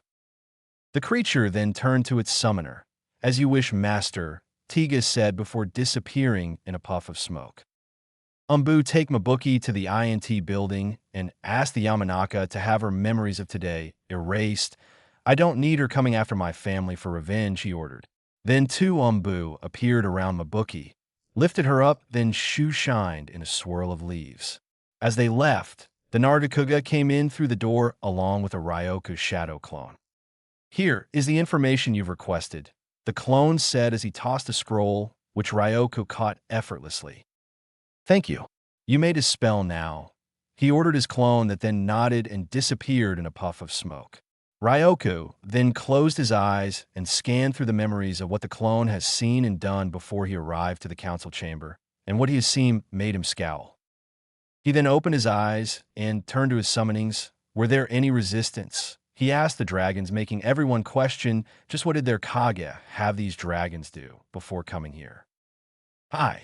We encountered heavy resistance, but they quickly fell because they were foolish enough to just rush at us without any form of strategy. It was like watching a horde of Jaggy charge at a sleeping Diablos, and the dragon with the most badass scream, thinking it would be a free meal only to be killed by its club tail for not taking into account that Diablos thrash in their sleep, especially around mating season. Lucent said, informing their summoner of their encounter with Root. I see. And did you find your second objective? He asked, making Midoriya bow her head in shame. They were too far gone. They were all hollow shells, empty of any evidence of whom they were. Their end was swift and painless, she said, wanting to forget having to end the lives of innocent children. The Hokage, in seeing this, hoped and prayed for Midoriya's well-being. The words of the Green Dragon made Danzo nervous because only children indoctrinated by his root program were hollow shells ready for reprogramming to be loyal only to him. Danzo by now was sweating because from the way the dragons were speaking to their summoner, it would appear that his hidden root base has been compromised, and it was clear that all who attacked the three dragons were struck down and those whom he kidnapped were killed. I see. Are they sealed in the scrolls so they may be buried by their families? He asked solemnly, getting a nod from the three dragons. Ryoku tapped Go's head so he could stand up. The Onyx Dragon moved her head so her master can stand up. Ryoku then drew his swords and turned to the advisors while a sealess clone appeared, pointing his blade to Danzo. This action made everyone gasp. By order of the Hokage, I hereby execute you three for the crimes of multiple counts of espionage against Konoha, selling vital information to Orochimaru, multiple counts of kidnapping of not only civilian-born children, but clan-born children, several counts of black dealings with various crime families, human and drug trafficking, slavery, stealing of multiple clan secrets, plotting to kidnap my children, and my personal favorite, defacing and defiling the graves of not only the fallen Uchiha, but the graves of the Shodame and Naidame, and giving them to Orochimaru for experimentation. The Hokage said, making every clan head look at the advisors and Danzo with anger and disgust, especially Hiruzen, because not did his former teammate defiled the graves of their sensei, but gave them to Orochimaru, a wanted criminal, and Mikoto because she believed that pillaging from the dead was a heinous crime, and those who did should be severely punished for disturbing the dead. Also, the thought of having her children taken from her made the Uchiha Tatsumori matriarch blood boil. The other clan members glared at the advisors and Danzo, ready to kill these traitors. Root, called out Danzo. As the Root descended, the Naruto trio launched at the soulless warriors and had them by the throat before they could draw their weapons. Ryoku and his clone appeared in front of traitors, and before they could even act, Ryoku's swords plunged into the advisors and Danzo. Before Danzo could do anything, the Hokage sliced of Danzo's bandaged arm and shoved a kunai into his bandaged eye. The crippled man wanted to cry out in pain, but was silenced when Ryoku's katana plunged deeper into Danzo, thus sticking out the other side. Then in a quick motion, he sliced Danzo in half. As the two halves of Danzo fell to the ground, the Tatsumori cleaned off his blade and picked up the severed right arm.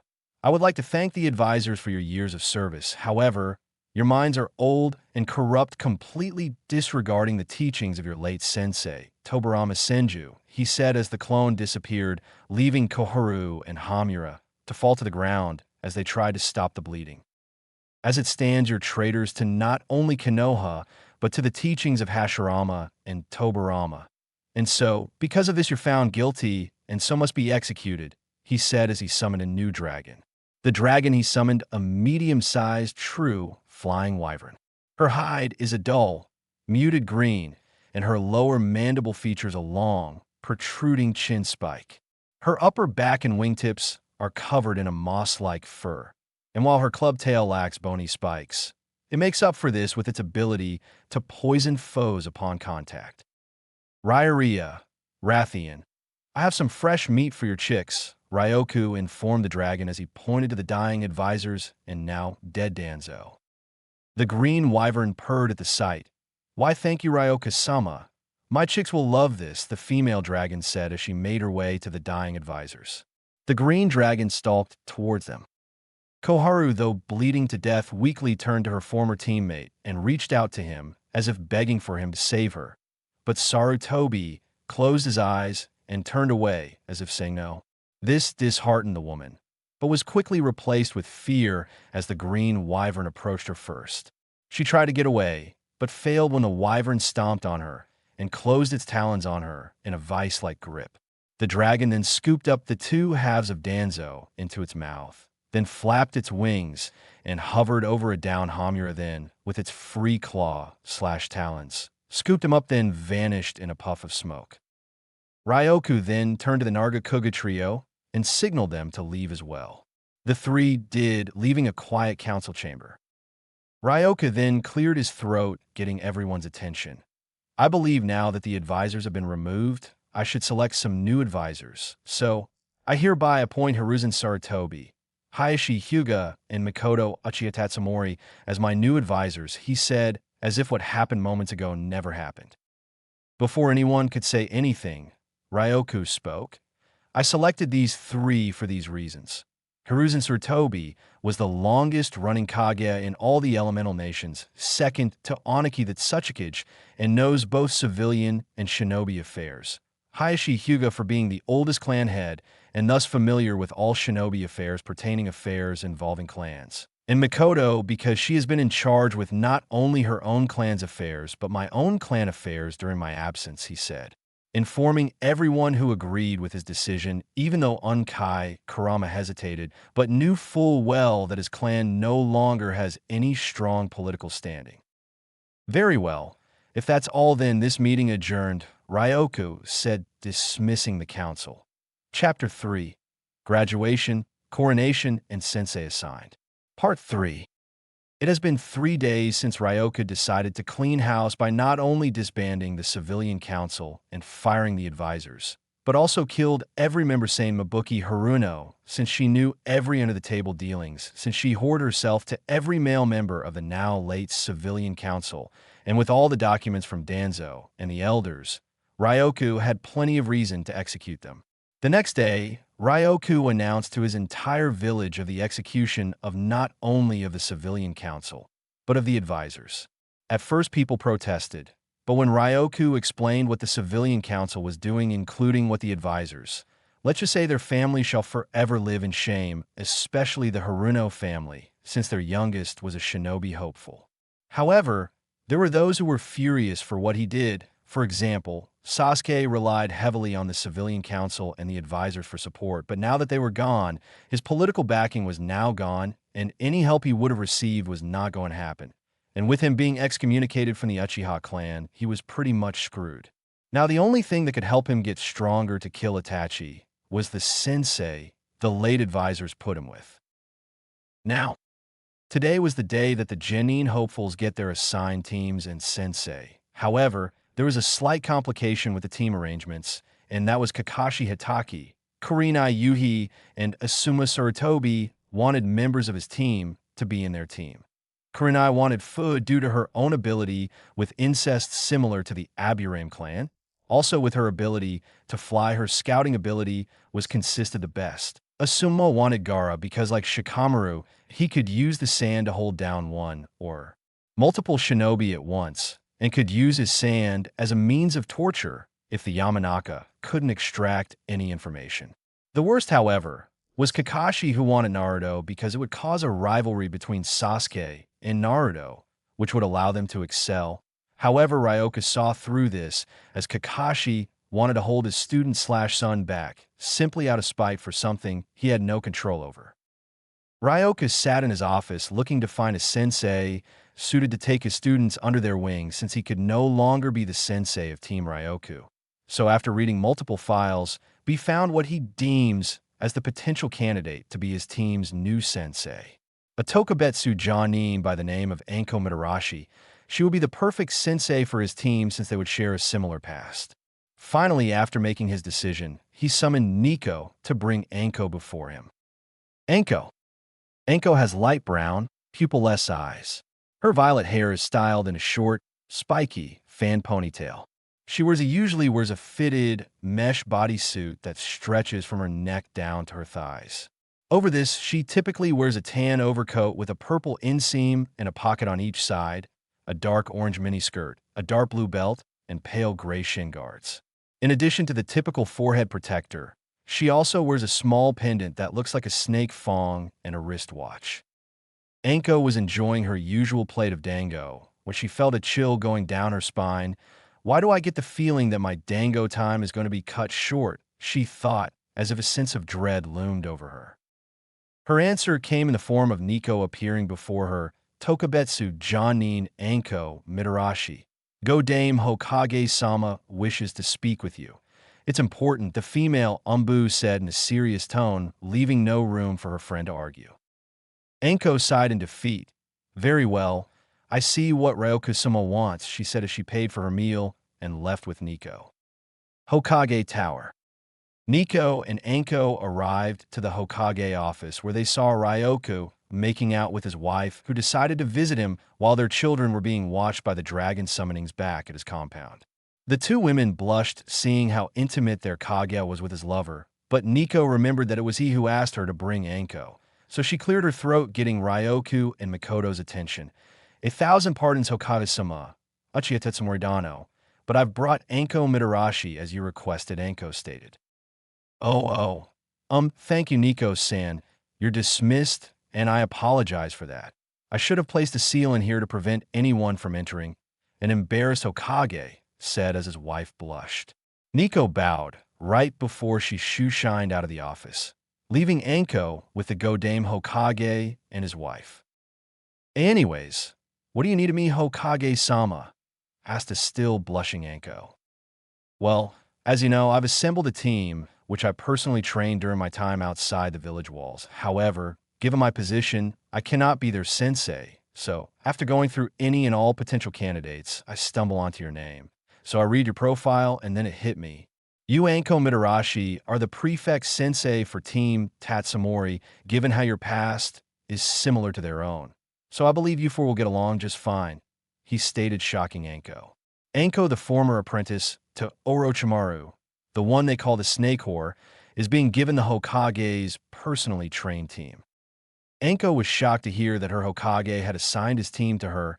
Hokage-sama, are you sure? I mean, not that I'm complaining, but I'm not qualified to be a Jonin sensei, she stated, which is true given her Tokubetsu Jonin status, meaning that she wasn't a full Jonin.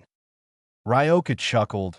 I understand what you're saying, which is why I've made you a full Jonin, given your record and your performance in the past, made you worthy of the title. But the former civilian council and the former Hokage advisors hindered your promotion simply because of who you were associated with, he said, giving her a scroll that had her certification of her new Jonin status. A still shocked Anko took the scroll and read its contents. She was starstruck as the scroll stated that Anko Mitarashi is to be promoted from Tokubetsu Jonin to Jonin. Anko's face morphed from shocked to surprise, then to happy.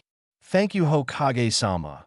I won't let you down, she said, giving her own special grin. I know you won't, Anko. Be back here in 2 hours. The team placement will begin, and I want every Johnny to be here on time, he said, turning to his wife. "Sir, what about Kakashi? You know how infamous he is when it comes to his lateness. So how will he be here on time?" asked Anko, because she and everyone who knows Kakashi know that the man can't be on time for anything. "Oh, I threatened to not only destroy every Aika book he possesses, but to ban the series altogether within the walls of this village. So yes, I'll be here on time," he said, getting a surprised look from Anko.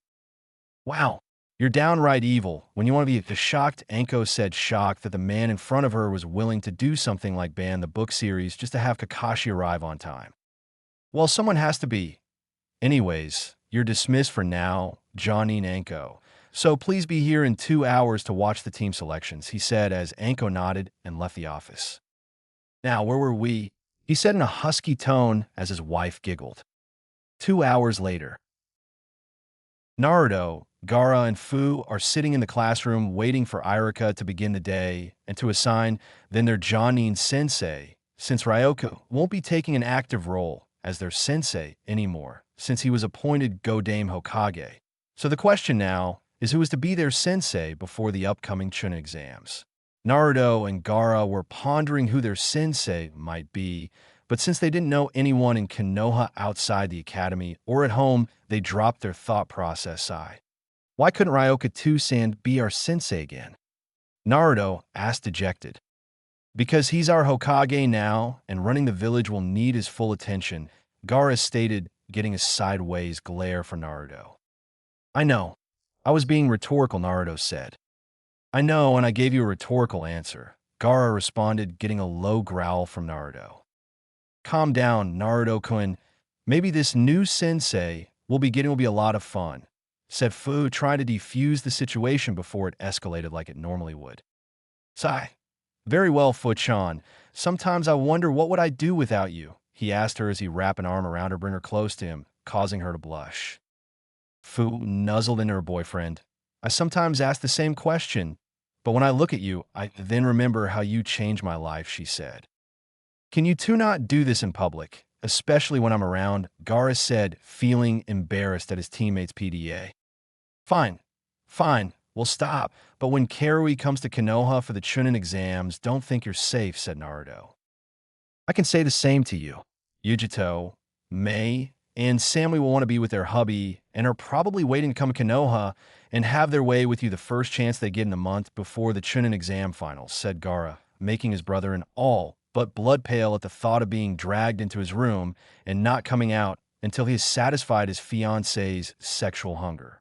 Not that he was complaining.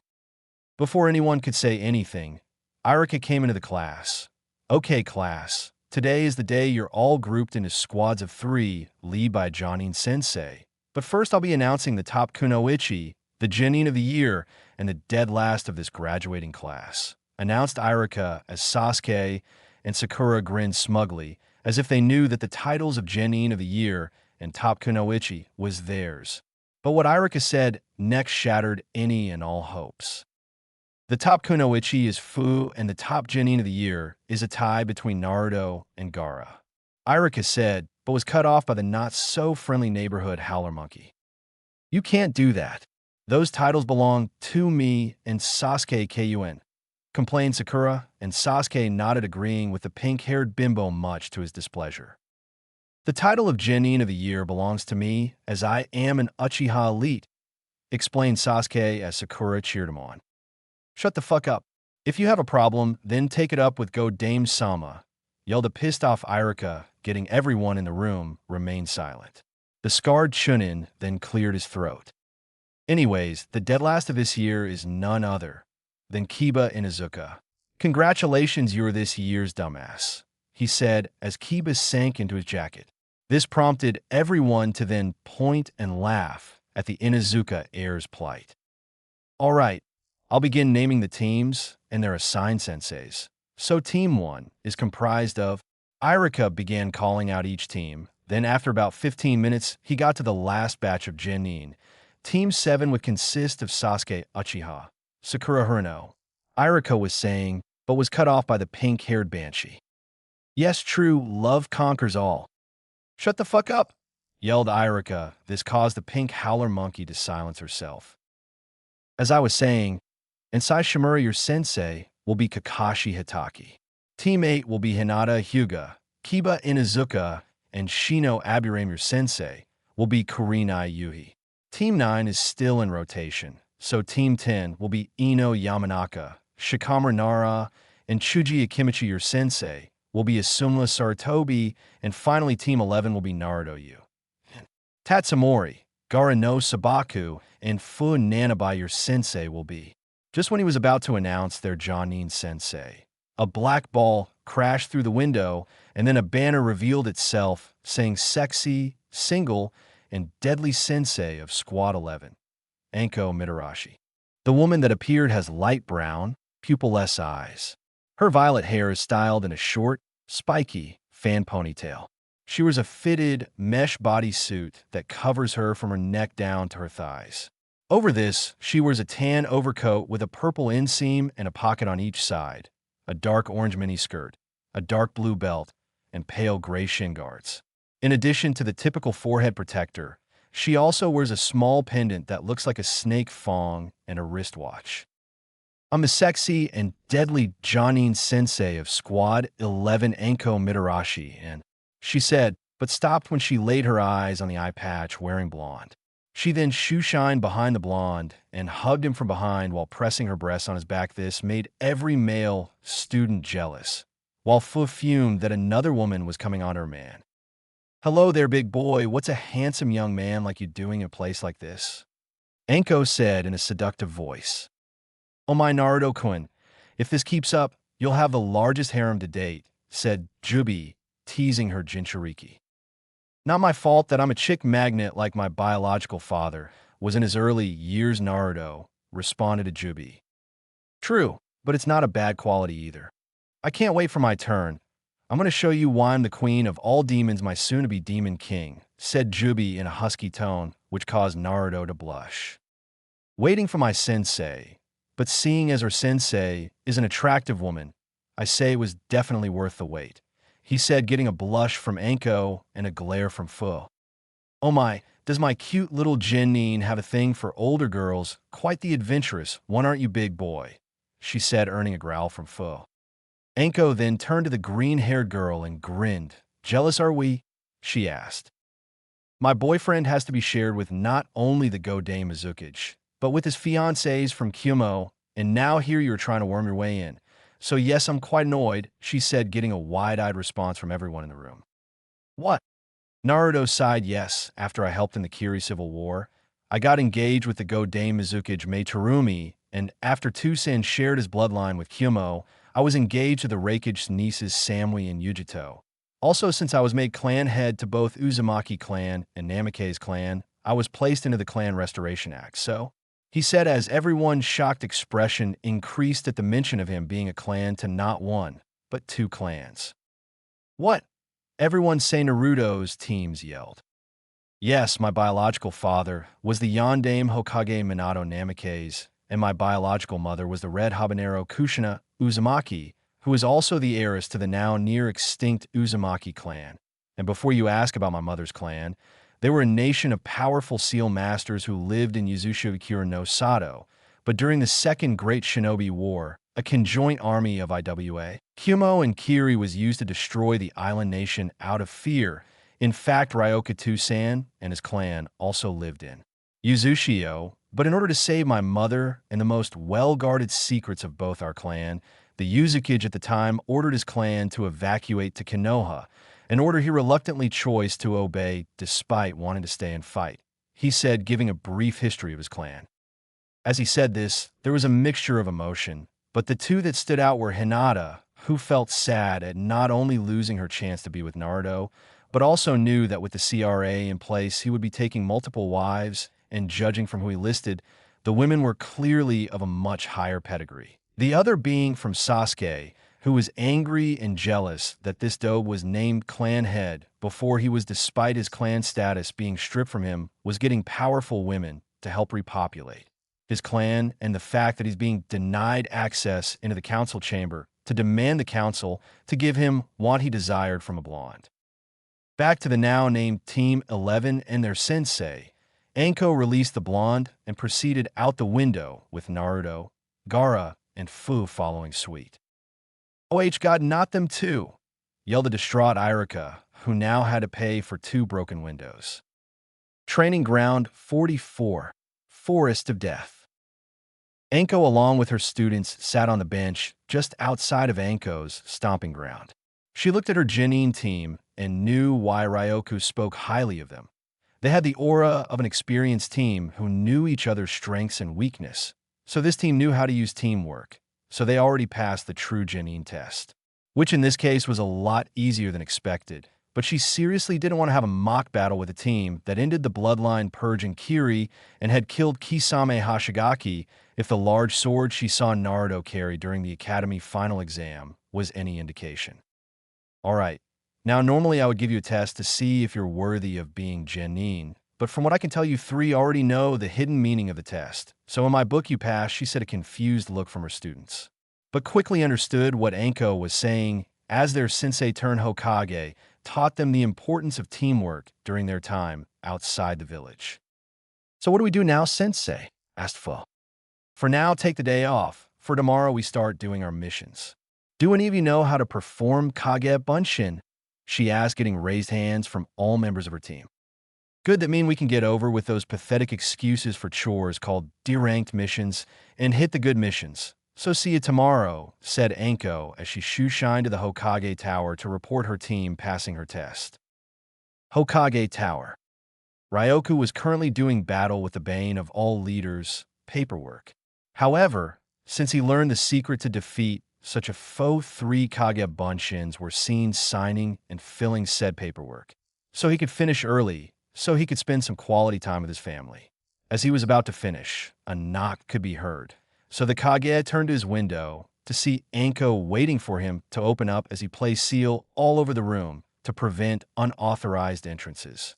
Ryoka sighed and opened the window, letting the newly promoted Jonin in. That was quick. Didn't give them a Genin test, he asked.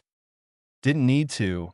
Your team has this aura about them that screams experience, and from what I gathered from the bingo book, they're a pretty well-rounded team, she said as she entered the room, only to see 3 Ryokas finishing up their paperwork.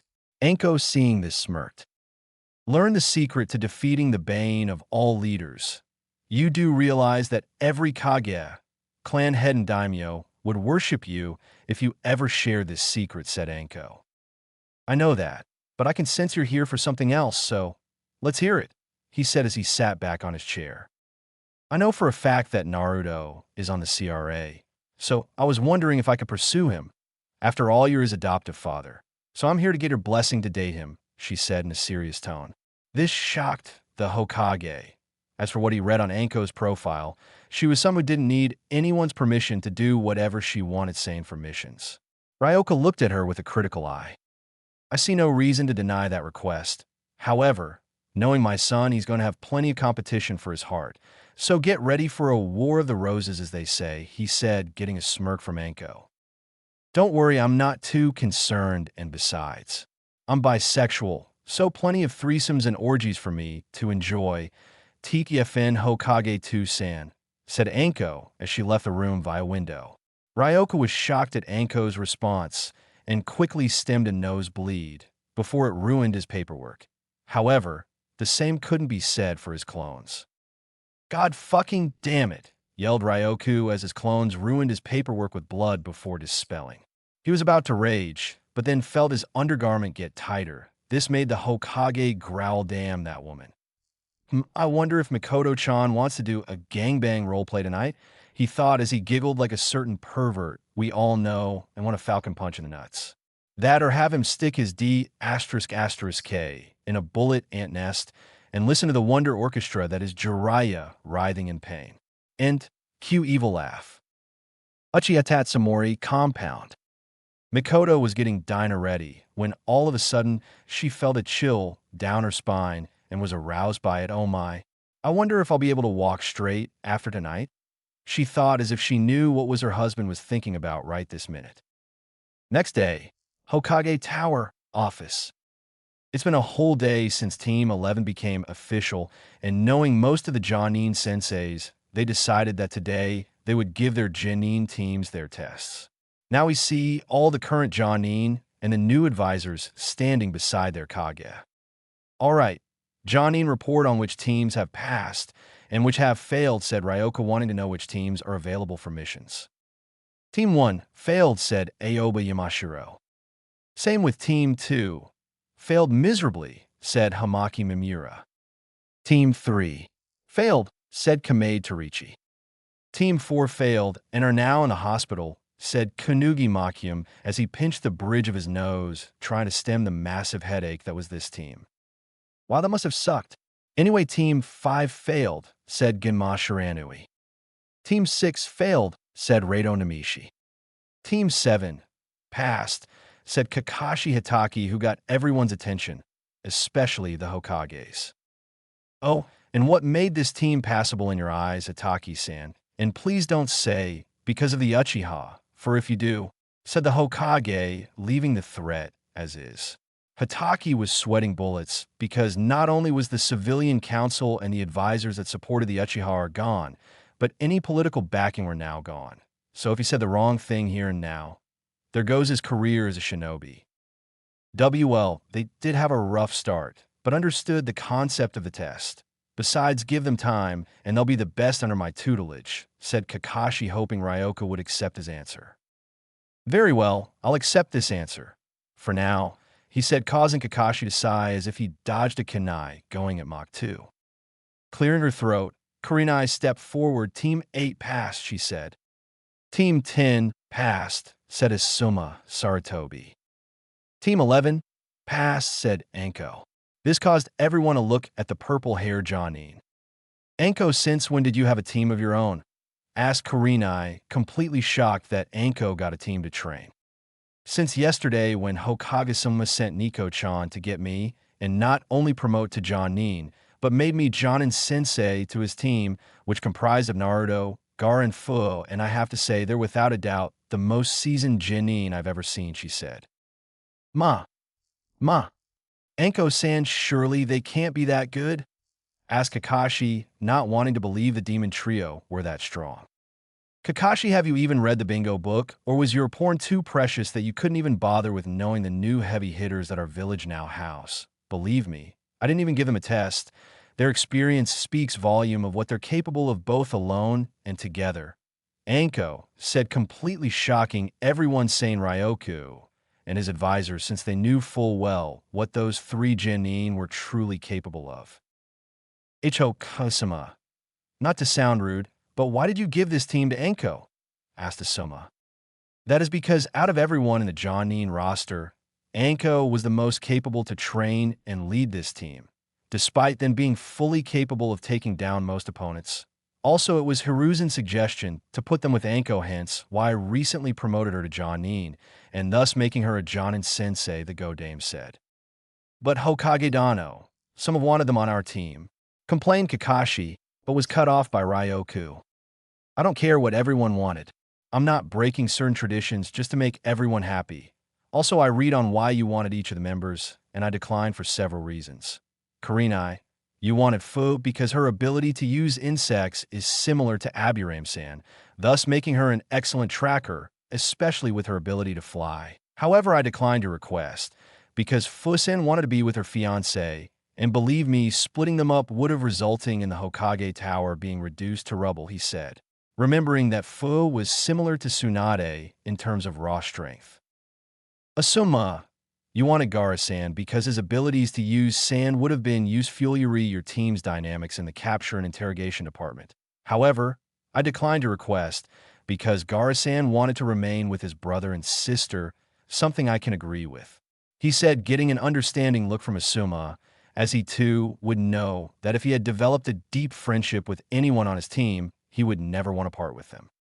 And lastly, Kakashi, you wanted Naruto, so he and Sasuke could develop a strong rivalry. Well, I denied that one personally because not only was that reason total bullshit, but you would have held him back while personally trained the former Uchiha brat to kill my adoptive son, he said, getting a wide eye from everyone. Hokage-sama, what are you? Kakashi tried to say, but was cut off by a very angry Ryoku. Don't play coy with me, Hitaki. I know you hate Naruto for the same fucking reason as every one of those brain-dead civilians, and I for one am sick and tired of everyone believing that my son is the blasted Kyuubi son. Allow me to rectify that rumor. My son is the scroll. The Kyuubi is the kunai sealed in the scroll. Does the kunai being sealed in the scroll changes said scroll to a kunai? No, it does not. And everyone who doesn't understand the fine art that is Fuinjutsu is retarded, and I expected that my shinobi who were chunin and higher to understand that. But I guess with how Konoha was ran during my predecessor's reign, anyone could become a shinobi.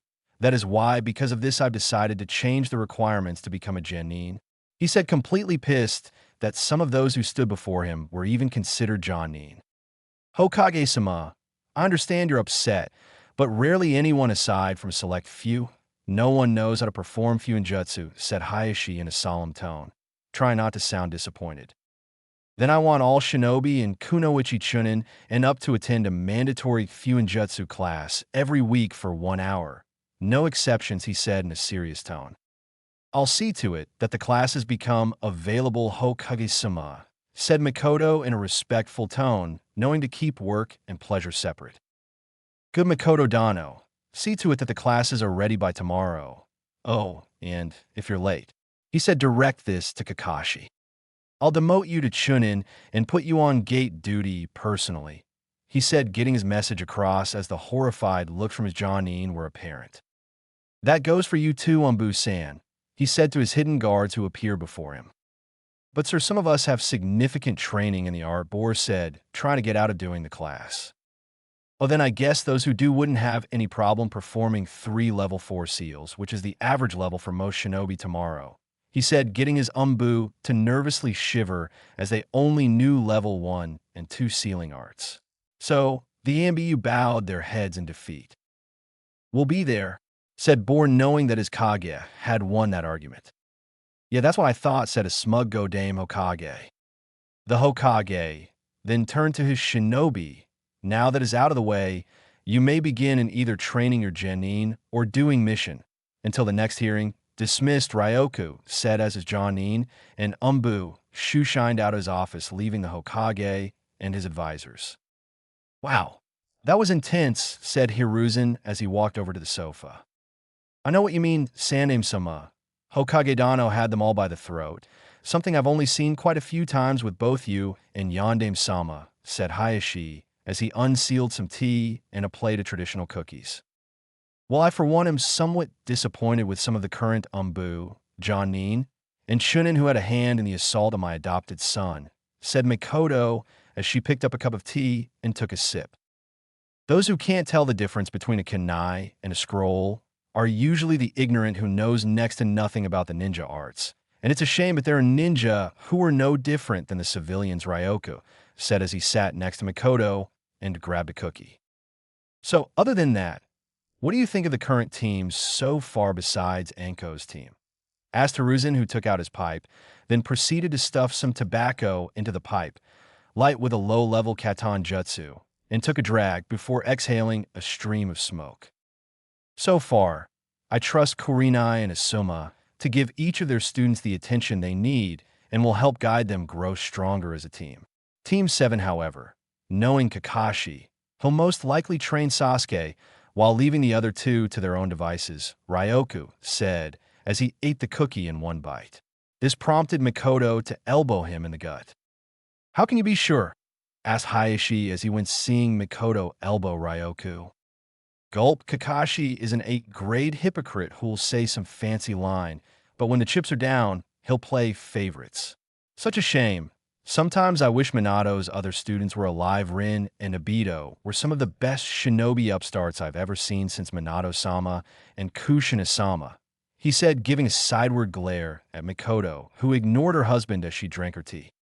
That is something we can all agree on, Mikoto said in a solemn tone, getting a nod from everyone in the room.